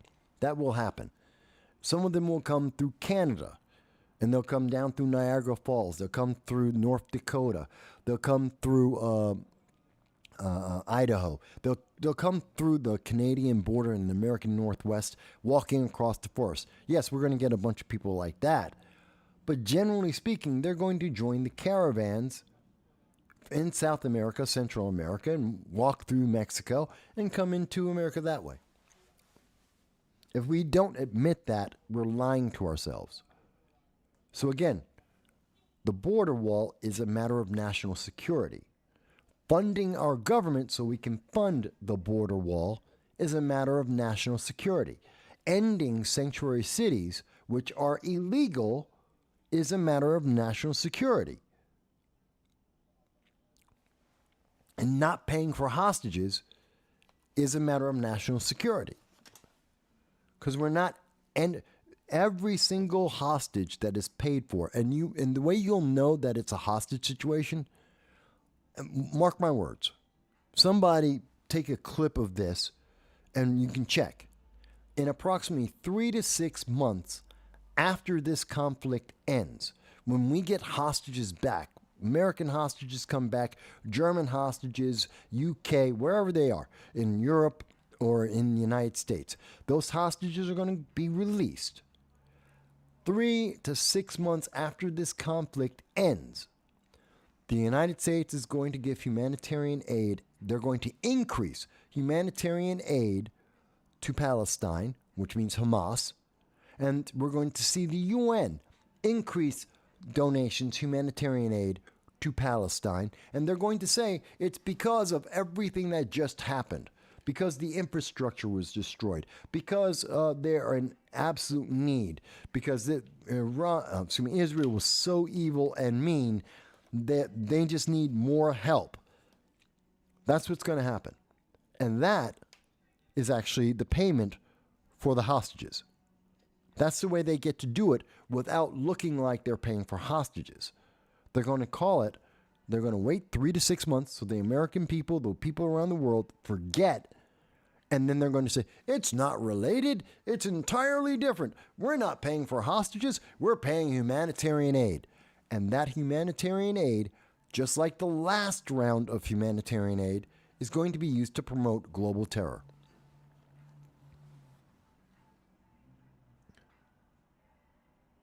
Mike Bowie says, the world is at war, and Biden leaves our borders open. Well, you guys have seen me talking about this for 2 years. It's 3 simultaneous regional wars, and the Biden-Harris administration cannot handle that. They are not prepared. They can't handle one crisis, let alone having three of them going on. Southeast Asia, Eastern Europe, the Middle East, and the open border. Those are all happening at the same time. They can't handle it. They can't even handle the border. They welded the border gates open. They can't handle it. If they can't handle just closing the gates in Arizona, do we really think they know how to handle what's happening with Ukraine, what's happening with Israel? By the way, most Americans think we're spending too much money. I believe it's 54% of Americans in the same poll, the same ABC News poll. 54% of Americans say we're doing too much for Ukraine. So think about that. User has been banned says, we need more than a wall, make the ATF do a real job and divert them to the border. Only problem is the ATF is trigger happy. Well, yes, they are, but I wouldn't put the ATF there. I mean, we have the Customs and Border Patrol. We already have an organization for it. Let them do their job. Fund them and let them do their job. But meanwhile, progressives are too busy taking photographs out of context, making up diversity horror stories so that they can leave the border open. That's why they were saying that, oh, all those illegal immigrants, they're getting whipped. Don't pay attention to the fact that there are 17,000 Haitians living in under a bridge, because living under a bridge in America is better than living in Haiti. Yeah. But we need to get rid of the border control, because the border control is obviously racist. Do you remember Maxine Waters saying that? That they're racist. Look at what they're doing. They're whipping people. No, they weren't. Never. Not one single claim. Completely unfounded. Even the photographer said immediately, that's a lie. You're just making it up.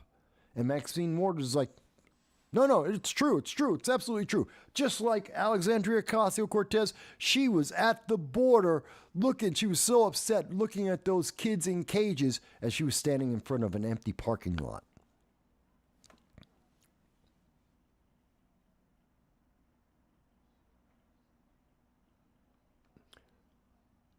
Yes, I agree with you, user has been banned. We do need to divert the resources and use them effectively.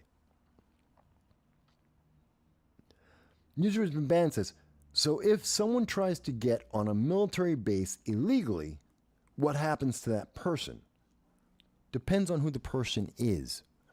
If it's an American citizen, and depending on the military base and what part of the base they got to, there's a lot of different things that could be said. They could either be escorted off the base, they could be arrested, they could be charged with interfering with the government operations. It could, depends on the secrecy level. I mean, there's a lot of things. Are they an American citizen? Are they not an American citizen? Where on the base did they get? Is that an area that requires secrecy clearances or not? What were they doing while they were there? There's a lot there. John Cordisco has joined us, folks. I'm always happy to see John. Cenk Uygur for president. Yeah. Let Cenk go to Albania. Let's see him go to, he can be president of Albania. Go there. He's a horrible human being. Cenk Uygur is a horrible human being. And I say that because of what he has said, his quotes.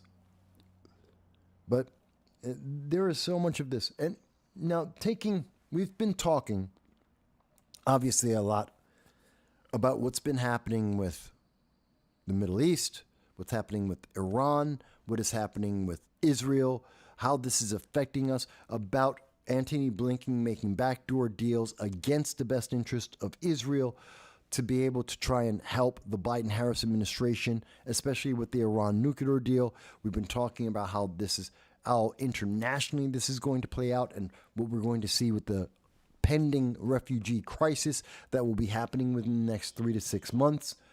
We've been talking about a lot of that. Even as the Red Cross is absolutely saying that Hamas is committing a genocide, that it's horrific. Everyone in the world who's actually thought about this for more than 15 seconds, which means anyone who isn't a progressive, realizes this. But what we haven't talked about is what else is happening in the world. See, while all of this is happening, and I understand it's very important, and that's why we just spent the last 2 hours talking about how important it is and how it affects so many people and how it's going to affect the United States economically, socially, and in terms of foreign policy, how it's going to affect America. And of course, this is going to come back in the 2024 election, guaranteed. What's not going to come up is the Americans that have been abandoned, which I think is the most important news story, and I've been talking about it for more than 2 years. It is the single most important thing to know about the Biden-Harris administration. They have thrown Americans' lives away consistently, and there is absolutely no reason to believe that they're not going to keep doing it. But the fact is, we have seen this movement towards equity and diversity. Well, it's not just happening against America. They've been trying to export this to everywhere. Even in Australia, they just had a vote about the indigenous people, about placing the indigenous people above the people of Australia, about equity, about shuffling the Australian equity system so that the indigenous people, the Aborigines, are going to be placed above everyone else, and everyone else is going to suffer for it. That vote didn't go through. We have seen that this American idea of equity has been exported around the world, along with the lie of the redefining of what is racism. Oh, you can't be racist unless you're in power. That is a lie. That has always been a lie. That is a political statement. That is a political preference. But they've been shipping that out along with the idea that equity is somehow good or beneficial. Nowhere in the world has equity been a benefit to the people that have been subjected to it, because it is again, dehumanizing, and it breaks apart nations and communities into categories. You've been dehumanized. You're nothing more than the check boxes that someone can assign to you, and those check boxes are in constant competition with the other check boxes that exist to be able to get anything. It is dehumanizing, and the good news is most of the world is rejecting this to some extent. Less so in Europe, less so in places like France or even in the United Kingdom, but you are seeing it. It's not happening in Canada. Canada's full boat. They've gone whole hog for it. But Australia, New Zealand, they still are fighting that to an extent. And I think that's important.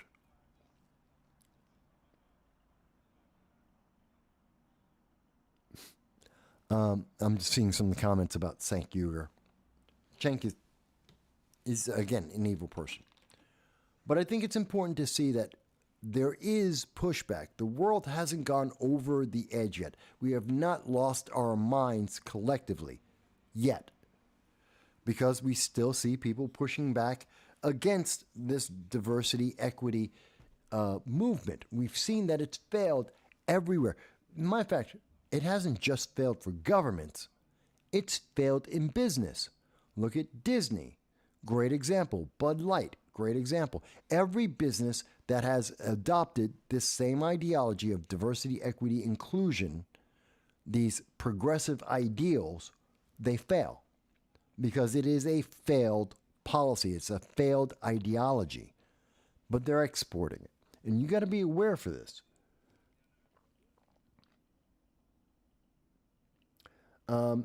John says, the crap is going to hit the fan when the ground assault starts. Well, yes, because Iran has guaranteed, or at least made the statement, that they're going to attack America when Israel goes in to secure the Gaza Strip to protect its people.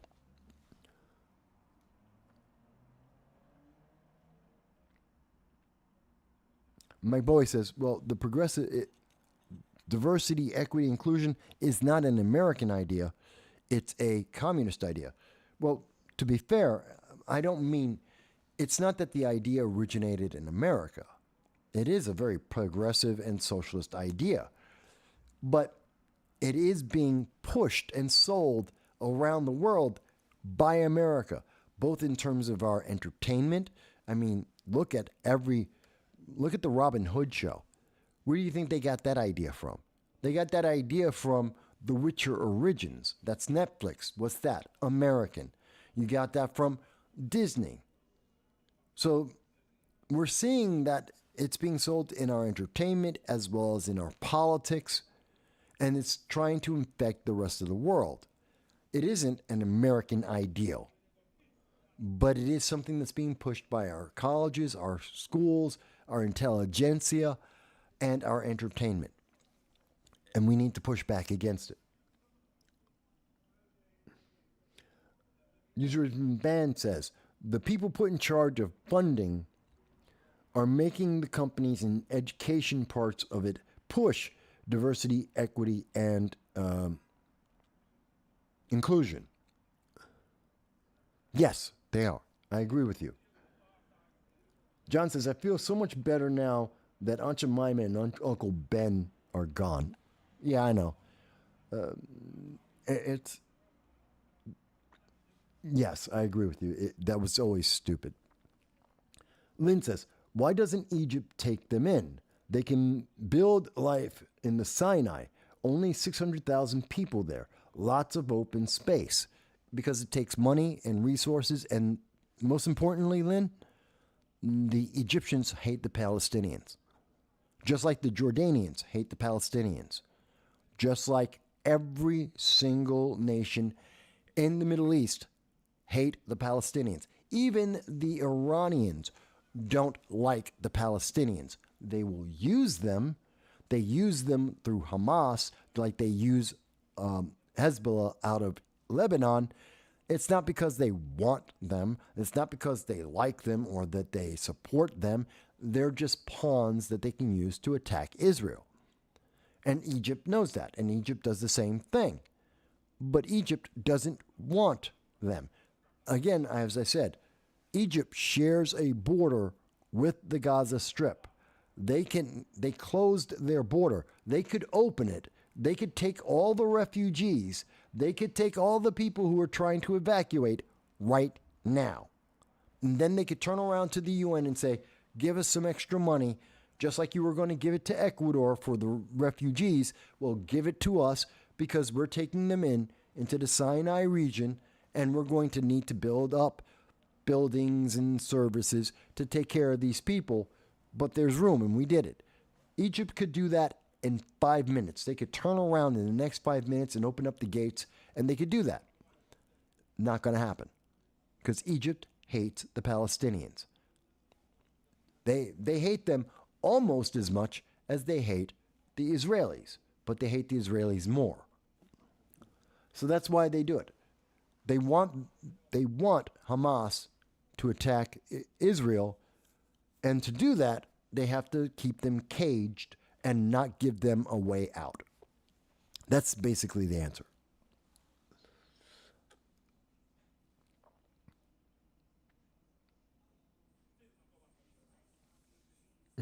Cordisco says, because Egypt isn't stupid. Well, that's a different question.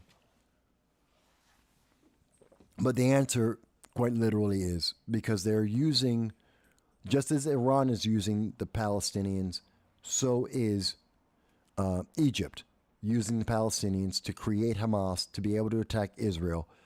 and not giving them any way to go anywhere else. Even though they could, they won't. And if you notice, you're not hearing anyone in the colleges say, oh, Egypt's an option. Go to Egypt. Go to Jordan. Go to anywhere else in the Middle East. No, you're not hearing them say that. No, they won't say that because they don't realize that they haven't been taught that that is an option. They just know what they've been taught. Israel's bad. Well, what about Egypt? What about Jordan? What about Lebanon? But they're not taught to think about that, so that's not an option. I also wanted to bring up something completely different. Now, something I forgot to bring up. On Friday, the USS Eisenhower was supposed to go to the Mediterranean Sea. That was on Friday. That was on the 13th, Friday the 13th. And it was reported by the Norfolk, Virginia News, the mainstream news media. And I covered this on Friday. I have a video on it. You can see it for yourself. The reason why the USS Eisenhower did not leave to go into the Mediterranean to support Israel is because of Hamas. Now, you'll say, Mike, how do you know that? Because the Norfolk News stated in a 33-second video that you weren't supposed to remember. This was put out there and you were supposed to forget it. It was news they just flushed on out there. In the 28th second of their video, which you can see, again, go to my video on Friday, you'll see this. In the 28th second, they say that the United States Navy claims that the delay of the USS Eisenhower aircraft carrier that was going to the Mediterranean Sea to support Israel was delayed, was not directly influenced by Hamas. See, that's the key words that get me. Not directly influenced by Hamas, which means that it is indirectly influenced by Hamas. That indirectly, to some degree, the Navy was under orders to delay their aircraft carrier from supporting Israel. Again, look at all the evidence we have. Blinken is staying in Israel. He's making backdoor deals. Americans have been taken hostage. We have threats from Iran that Biden needs Iran to give him the Iran nuclear deal.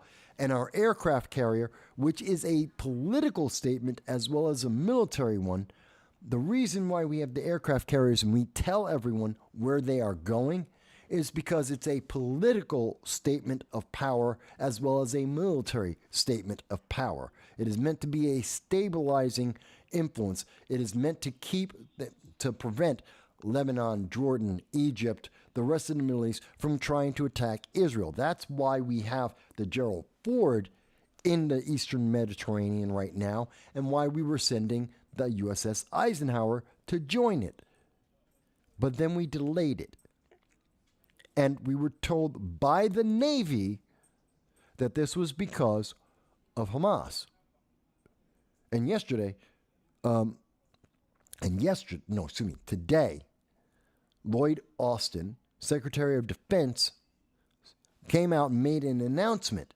Now you would think, well, he was going to explain why, what was it about is the Hamas genocide attempt that stopped the USS Eisenhower from leaving on time. He didn't. Lloyd Austin blew past it, said, oh, by the way, the USS Eisenhower, it's on its way now. Yeah, but it was delayed. It was stopped.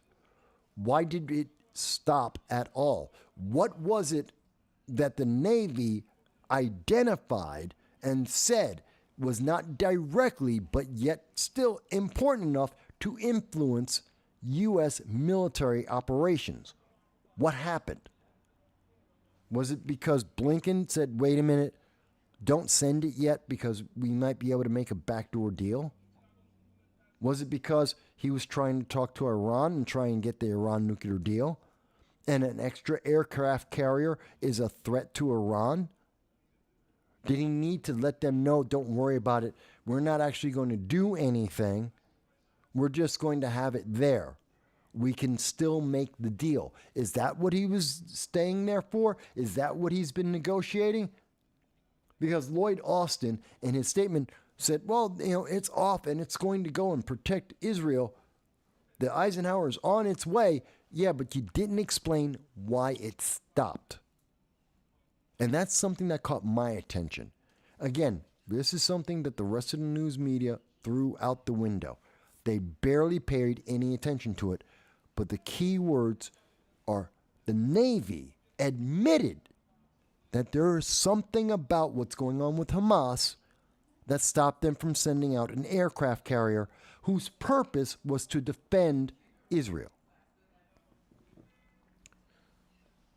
I'm not being a conspiracy theorist. It's in black and white. It's something our government said and is now trying to cover up so that you don't pay attention to it. Again, I think it's because they're making backdoor deals. I think it's because they're throwing Israel under a bus. I think it's because the Biden-Harris administration need to look good for politics. Dow says Egypt and others see the Palestinians as too indoctrinated to be useful outside of terror.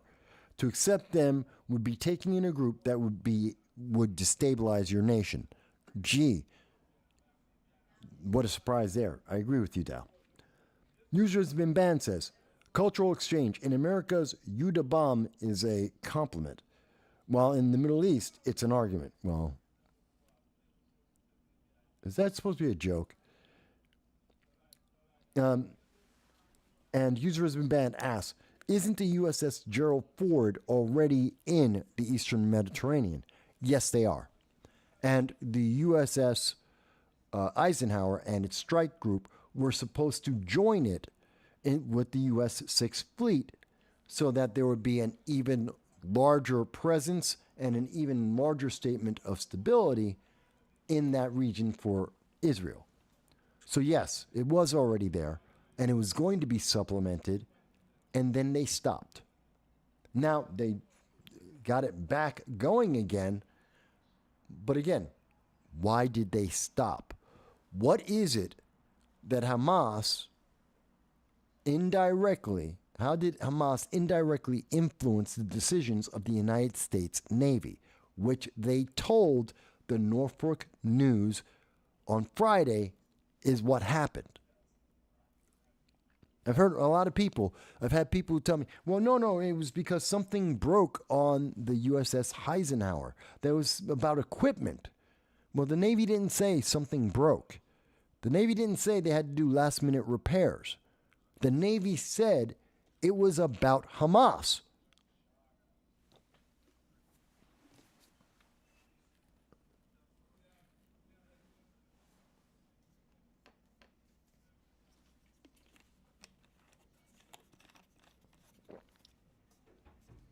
Mike Bowie says, this administration doesn't want to take sides. They say one thing and do the opposite. Well, that's what I'm seeing, and I'm trying to highlight that to you folks in so many different ways. I'm trying to show you, look at what's happening as we don't pay attention to foreign politics, foreign policy. Look at how this is impacting, and this comes back to you. This is why Americans are now under threat. Even in the mainland U.S., you don't even have to be overseas. If you're overseas, God help you, don't trust the Biden-Harris administration. They are not coming for you. They are not going to help you. They're going to leave you out to hang. But now, not only do we know that if you're anywhere outside of the borders of the United States, you are literally in danger and a target that will never be supported. But at the same time, we are seeing that now the United States mainland is being targeted by Iran because another nation, Israel, is trying to defend itself. I tell you, it's incredible. This is really sad. But I did want to talk about something else. So I brought up the DEI. We were talking a little bit about the USS Eisenhower. That kind of also makes me think, because a lot of things were happening outside the United States this week. A lot of things were happening in other parts of the world this week. One of those things happens to be the fact that Eric Adams, and I think it's important, we were talking about South America just a moment ago. Eric Adams was in South America. And Eric Adams went to South America because he thought he was more influential and more powerful than Kamala Harris. Now, I know what you're thinking. Kamala Harris is pretty useless. And Kamala Harris has failed at everything she has been told to do. She has a success rate of 0%. Every time Kamala Harris has gone to another country, she has made the situation worse. So, you can understand why Eric Adams, the practical progressive mayor of New York City, you can understand why he would say, you know what, I can do better. I understand why he would say that. He's wrong. He's an idiot. But he said it. But I have to believe the hubris, absolute hubris. And I know New York City is a very powerful place. I mean, it's got more people than some countries. It's got more wealth and more. The GDP of New York City is larger than 80% of the GDP of nations in the world. I understand it's a very powerful place. And being mayor of New York City is the equivalent of being a president of many different countries. That's true. But it's not a country all its own. And New York State can't do international policy on its own. Even as a sanctuary city inside a sanctuary state, New York City doesn't make policy. Not for the United States, not for New York State. And therefore, it can't influence immigration. That was the excuse Eric Adams used to go to South America on his vacation, because that's what this was. This was a vacation for Eric Adams to go on down and to have a great time on the taxpayer dime, which is why he won't tell anyone how much it cost. He went through a trip of South America being paid for by taxpayers, and his excuse was, well, I need to talk about illegal immigration. That's not your job. That's what Kamala Harris is supposed to do. That's what she was told to do from March of 2021. First week of March 2021, she was made the southern border czar. It's her job to try and reduce illegal immigration. Joe Biden, it's his job to deal with illegal immigration, which is why he's finally starting to build a wall, even as he fights with Texas about them protecting their border. But Eric Adams, you're in charge of a city, not governor of a state, not vice president or president of the United States. You don't have anything to do with international policy. Other than the fact that, Eric Adams, you support illegal aliens. You asked them to come to New York. You said that New York is a sanctuary state. You, Eric Adams, have been helping to promote illegal immigration into the United States, spending $60,000 per illegal alien, putting them up into hotels, 3- and 4-star hotels, and kicking out moms and children from shelters so that you can take care of the illegal aliens. You have been the biggest advocate, Eric Adams, of illegal immigration in New York and in the United States. And he said, well, the answer to this, the way to fix this, isn't to close the border. It isn't to say that New York isn't a sanctuary city. That the answer is not to deport the illegal aliens that came at his request, or to work with the federal government, the ICE, immigration officials, and try and get these people vetted and or kicked out of the nation, deported. No. His answer was, I'm going to go and visit countries in South America and tell the people of South America don't go to New York. Who the hell are you? Like, who cares? Oh, the mayor of New York said don't show up. Why? Who is he? Who cares? He has no power. It's meaningless. That's not going to stop a single person going through into Texas or Arizona. It's not going to stop anyone from coming in from Canada across the northern border. It's not stopping people from going to New York City. He has no power. He just took an entire trip and wasted taxpayer money. He has spent, I would say, tens of thousands, if not hundreds of thousands of dollars for him and his friends. His family and friends are on this trip with him. This was a junket, a political junket, to make sure that he had friends for his next election. He was using this as a way to get money, to tell the South American nations that they need to donate to him because he's taking their people and putting them up in hotels. This was a backdoor deal. This was a backdoor political election deal by Eric Adams against the people of New York, in my opinion. I can't prove that. Can't guarantee that. But I can tell you that when he was in Colombia, the people of Colombia were telling him, holding up signs saying, go back to New Jersey. They didn't even care about him enough to know what city he came from, what state he came from. They don't care.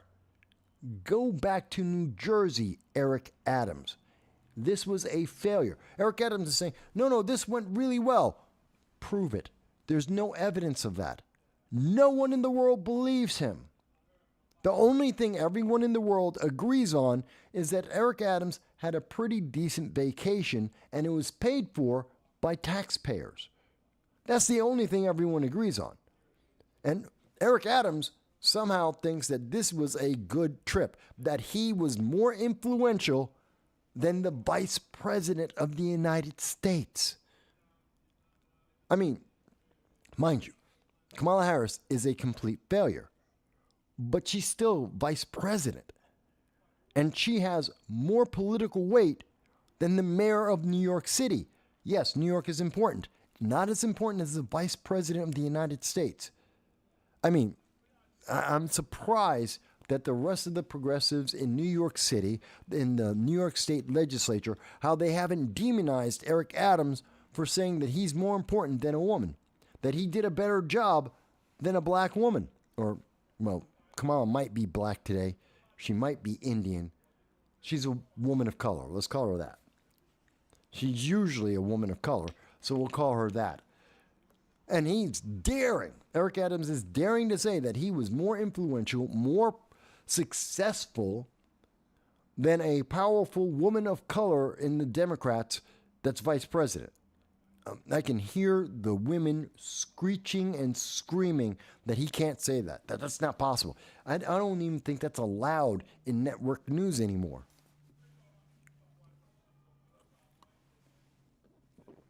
Let me see here. Yes, so user has been banned, says, so Eric Adams wanted a taxpayer-funded vacation? Yes, and he got it, too. User has been banned, says he virtual signaled. These people can only care about themselves. Well, this is absolutely something that he only cares about himself about. Because there was, at no point did anyone ever think he was going to be effective at doing anything. No one cares. He has nothing to do with illegal immigration. He can't even control illegal immigration in New York City. Because remember, he's telling them, don't come to New York City, as he continues to say, but New York City is a sanctuary city. So if you do show up, we're still going to put you in a hotel. We're still going to spend $60,000 a year on you, and you're not going to be deported. You're not going to be held accountable for breaking United States law. So he's not saying anything.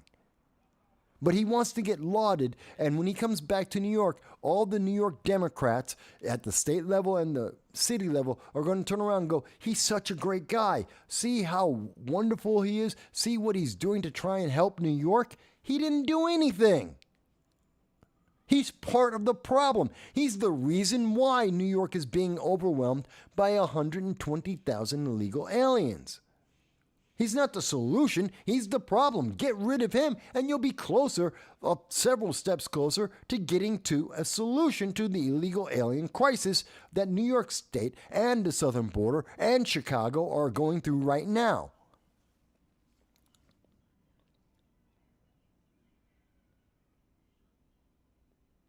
Mike Boy says, if New York loses enough residents, they will begin losing seats in Congress and lose races. Well, Mike Boy, let me be very clear. Since 1958, New York State has consistently lost population. We have not gained population. We have consistently lost population throughout the entire state. We have lost, since 1958, 22 congressional seats. That's a fact. New York has now gone down to the fourth largest state in terms of congressional votes. We used to be second. So we are already and have been for several decades, for over 5 decades, we have been losing consistently every single census and every single time that we do the congressional seats, we have lost. We are losing our political power and we have lost our population. Already happening. People think it will happen. It's already been happening. And even when they do tricks like they did with Joe Biden and they started counting in 2021, they counted illegal aliens, we still lost a congressional seat, even though they were counting illegal aliens who don't count as Americans. And we still lost seats.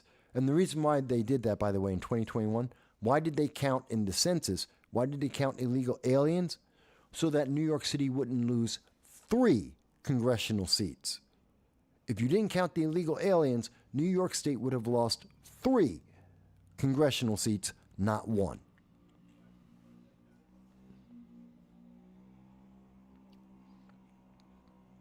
User has been banned, wants $60K a year for just showing up. So do I.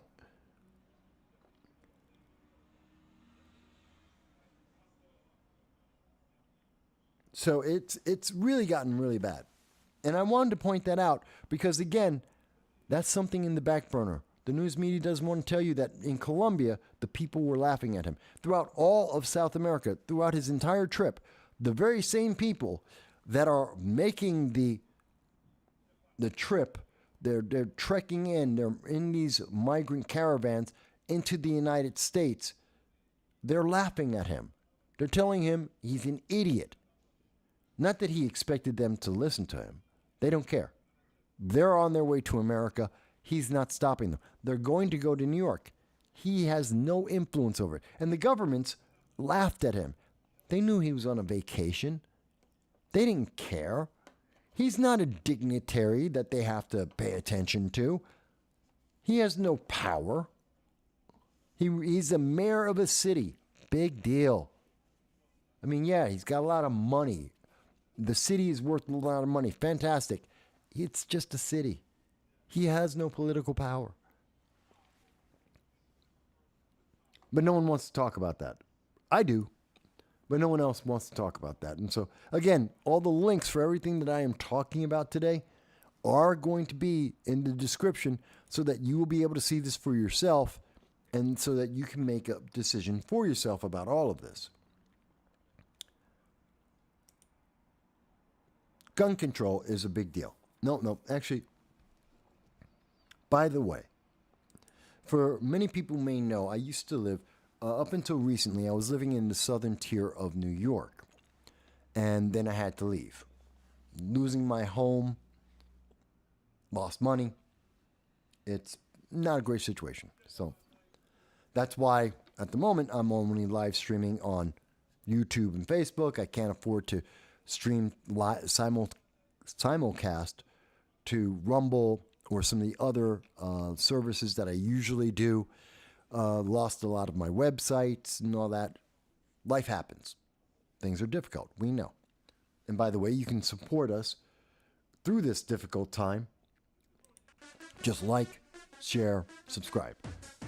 If you found the analysis that we've been doing, the predictions that we are making, if you find it to be informative, educational, hell, even entertaining, please like, share, subscribe.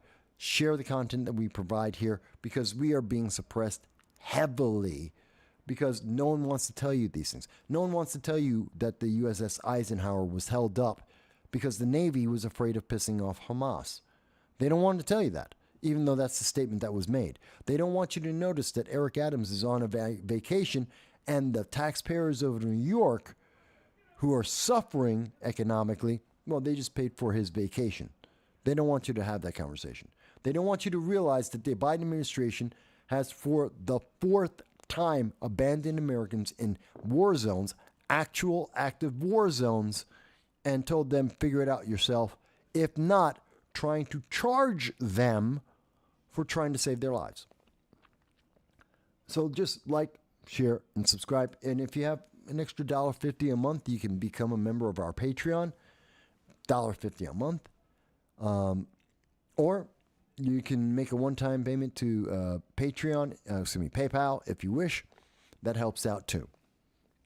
So,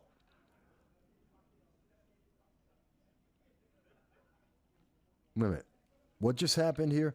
The U.S. and Kenya signed a defense agreement ahead of a planned Haiti deployment?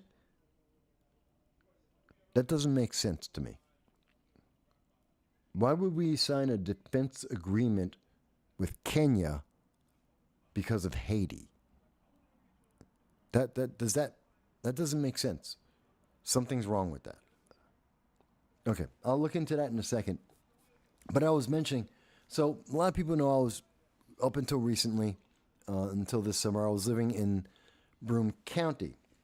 And an interesting thing just happened. We just got an announcement this weekend that Broome County, their entire high school, the main high school, just had its senior class graduate, and every single member of the senior class was accepted by Broome Community College, or SUNY Broome as they call it now. And that story caught my attention because we're seeing this more and more in other communities around the nation, where entire classes are graduating and then they're going to the local community college. And I would say that's bad news. That's not good. We failed. We failed. I find that to be a sign of failure, that the entire class was accepted into higher education, the community college, not into Binghamton University, which is right next door, not into any of the other universities across this nation. No, they didn't all get into the four-year colleges or the independent colleges or even state colleges. They got accepted into a community college. And the standards at a community college are generally acknowledged to be less. Community colleges are great for those who didn't do well in high school, that need additional preparation to go to college, that are re-entering the education system. Adults and parents who have been out of high school, have been out of education, and want to reintegrate to get a higher degree. That's what community colleges tend to do. Remedial education and re-entry education, so that you can then pursue higher degrees. The fact that we have a high school where every single member of the high school is going to a community college or remedial college, an introduction to education, that's not a good sign. It means our high school failed.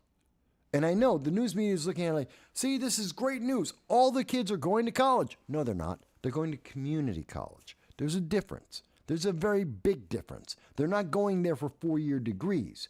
They're They're going there so that they can then go to, some of them can go on to a college to get a 4-year degree. You're not getting a 4-year degree when you leave SUNY Broome. You're not going to have a master's. You're not going to have a PhD. You're not even going to have your bachelorate when you leave SUNY Broome. You might get an associate's degree, depending on what you're studying there. That's the problem we're seeing in the local communities.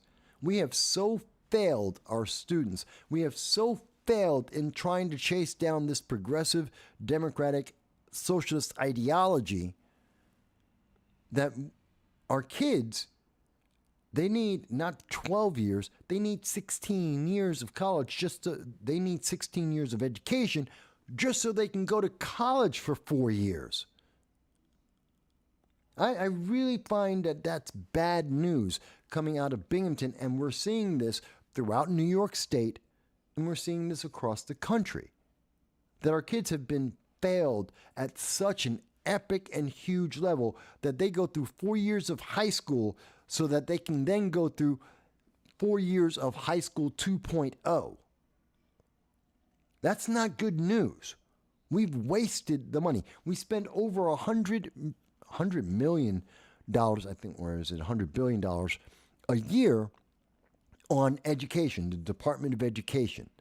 And the Department of Education, the brilliant people over in New York State's Department of Education have failed our students, which is why we are seeing these progressive ideologies take root so much. They're so busy trying to indoctrinate kids from 8 years of age all the way through the system that they have not learned any essential items. They have not learned the essential basics that are necessary to be able to prosper in America or anywhere else in the world. That these kids are getting substandard education as they are getting a above standard, above average political indoctrination. Now, let's see. User has been banned mentions that tech school is way more useful. And I agree with you. And I think, I would rather see the kids get a career as a plumber, an electrician, as a trade, being able to do machinist work. We need them. We need them desperately. But that's not what's being emphasized. And quite honestly, if every single student in your senior class has to go back to essentially high school at a community college, then they're not ready for trade school either. I don't think they're ready for anything. They have failed in the basics. It's just a small story in a small community, and no one's going to notice it, and everyone's going to pass it by, and everyone's going to forget about it. And there are going to be a bunch of people who are, a lot of progressives are going to look at this and go, see, we have succeeded. Our education system, our indoctrination system is fantastic. Every single child qualified for high school 2.0. They all qualified to be re-educated and to learn the essential items they didn't get the first time. And you're paying taxes for that. And you're going to pay even more taxes again. And they want to have they want education to be free. This is what we're going to pay for. This is what they want to be free. Indoctrination followed by actual essential learning. I don't think so. I think it's a mistake.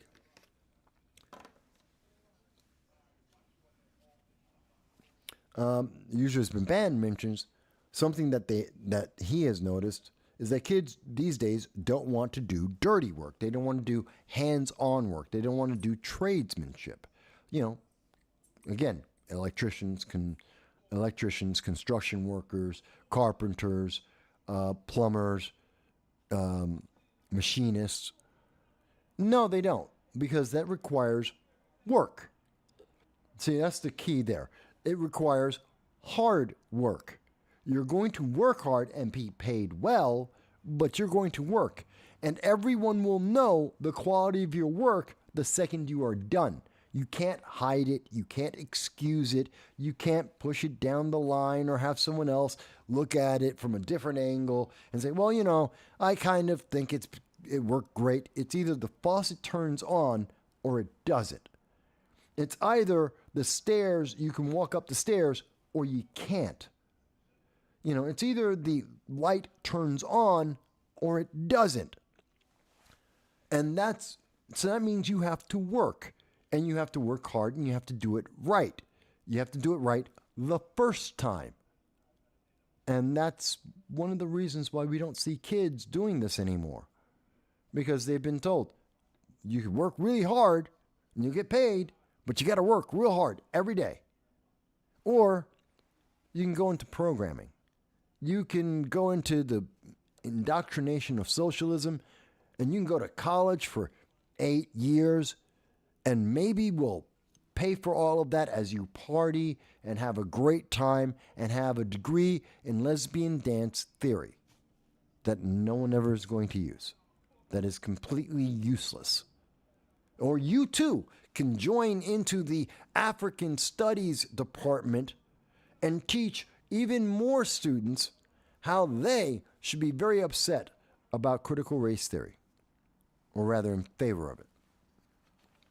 The system doesn't work.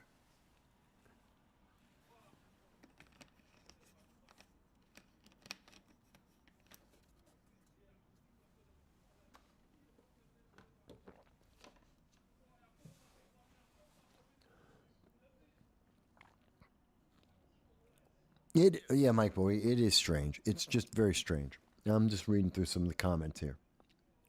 So it is strange. And again, it's not a success story. It's been put in news. WBNG News has reported it as if it were a positive, that this is a good thing. It's not. It's really, really not. It's a failure of our education system. It really is. Let me see. Where did we leave off here? So I brought that up. So let me finish up. I wanted to talk about also happening. I don't know if a lot of people heard this. So there was a councilwoman in New York who happened to be a Republican, happens to support Israel, and the councilwoman, her name is Ina. Hang on, her last name's tough. Give me a second here. It's Ina. Oh, crap. Come on. Sorry, hang on. There it is. This is it. Ina Vernikov. Ina Vernikov. She is a New York City. There it is.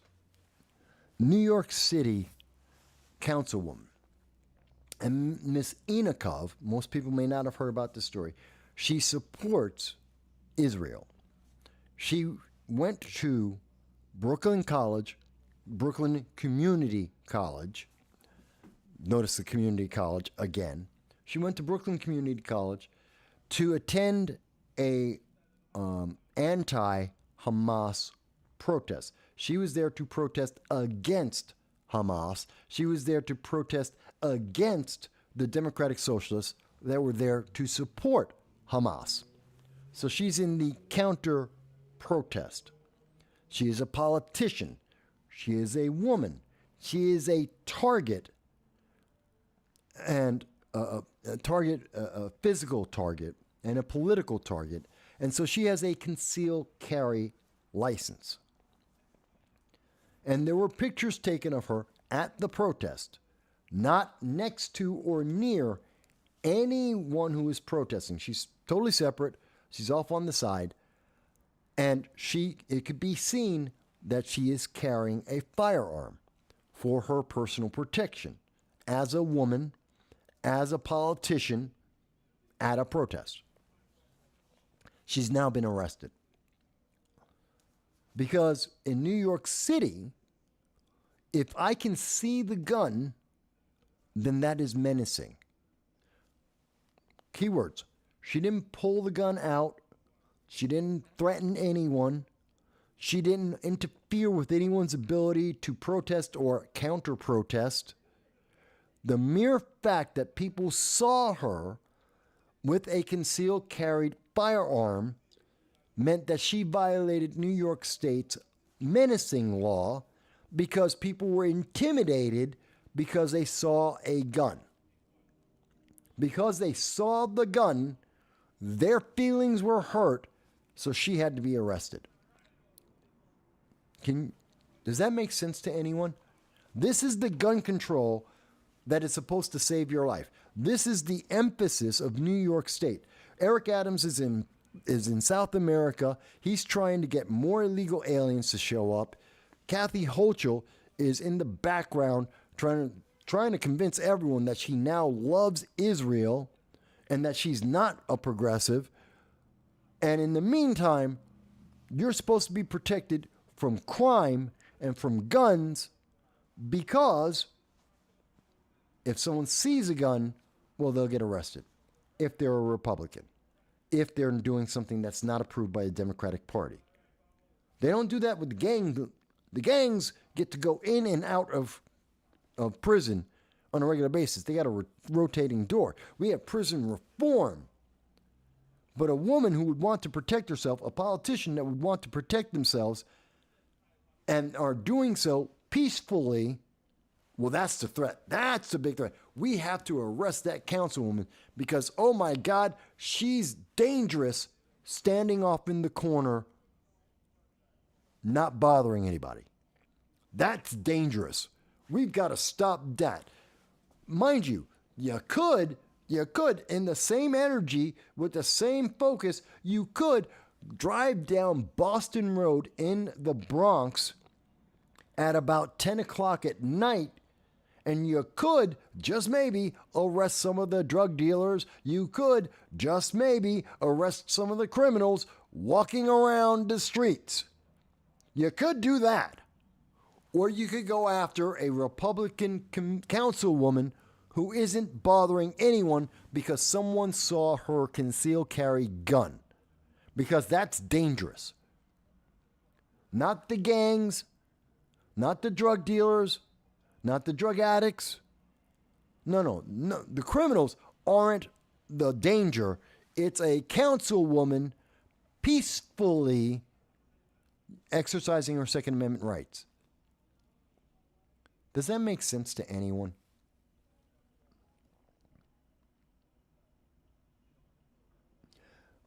Users ban says, so they can have armed security, but her having a gun is an issue. Yes, that's what they are saying.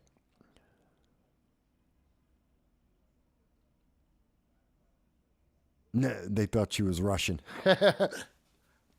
Well, if they thought she was Russian, they'd probably give her everything. If they thought she was Chinese, they'd give her the entire state.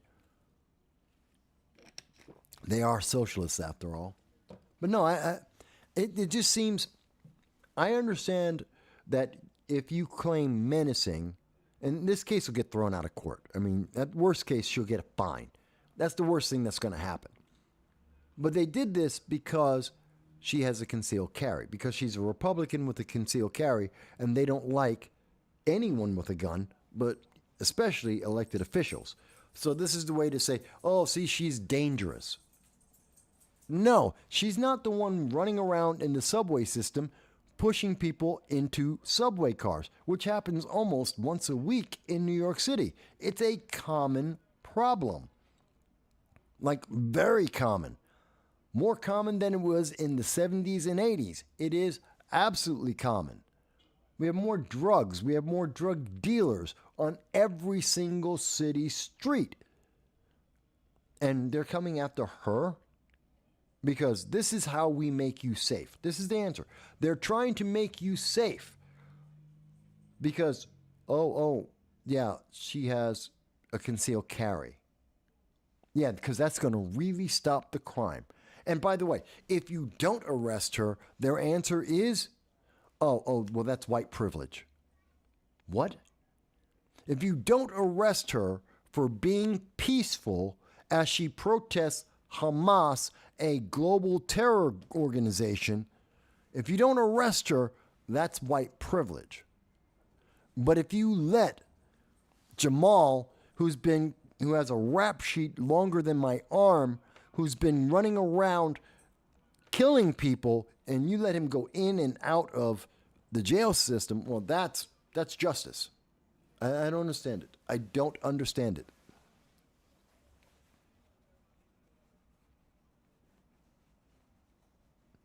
Meanwhile, I wonder if they took it from her and she has to go through a bunch of red tape to get it back. No, that would be the red flag laws. You're saying the permit. Did they take the permit away from her? Did they take the gun away from her? To my knowledge, no and no. But that sounds more like if they had used the red flag laws, which they could have done. They could use, in fact, they still can. Because she's been accused of menacing, because someone saw the gun, they can now go and say, well, she's a danger to herself and others. This is how the red flag laws work. Because I saw her gun and I shouldn't have been able to see her gun, therefore she's a danger to other people. So the court should sign a warrant so that someone can go to her house at 6 a.m. and take all her firearms and prevent her from being able to go around schools and everything. That's the red flag laws. That's how they would execute the red flag laws. And they might charge her under the red flag laws of New York State because she's in possession of a dangerous weapon and people were afraid. Therefore, she's a criminal.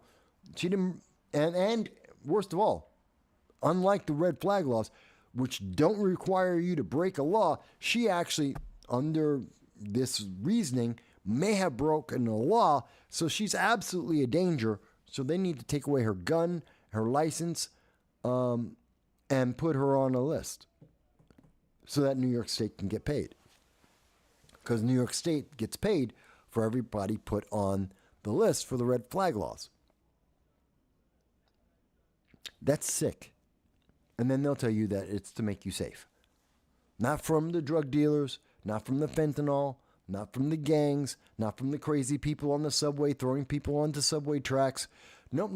You're not going to be safe from any of that. You're just going to be safe from a different political ideology. It's crazy. It's crazy. I don't know. All right, folks. I'm frustrated, and as you can see, look at these stories. Look at these news stories. No wonder I'm frustrated. Everyone should be frustrated. And I know a lot of people may see this after their football game. Fantastic. I hope your team won. A lot of people may not see this until after you're worried about your loved ones who are overseas right now and you're trying to get them home. I can understand that. So you'll catch up on this later. I get that. But these are important issues we have to consider. We have to talk about these things. All of this is affecting the United States. It is affecting the world. And if we don't have these conversations, if we don't pay any attention to these details, if we don't demand that our governments respond and respect the people, we will lose everything. At least that's the way I think about it. But with that being said, I want to thank everybody for taking the time to be with me. We've been on for about 3 hours and 20 minutes on a Sunday with crazy stuff happening in the world. I hope you continue to check out our channel throughout the week for the J Rest Break announcements. And he does a great job with all the shorts. Love it when John does that. Take a look at some of that. Look at the list of all of the links. See the information for yourself. Try and rest. Be healthy. Be well.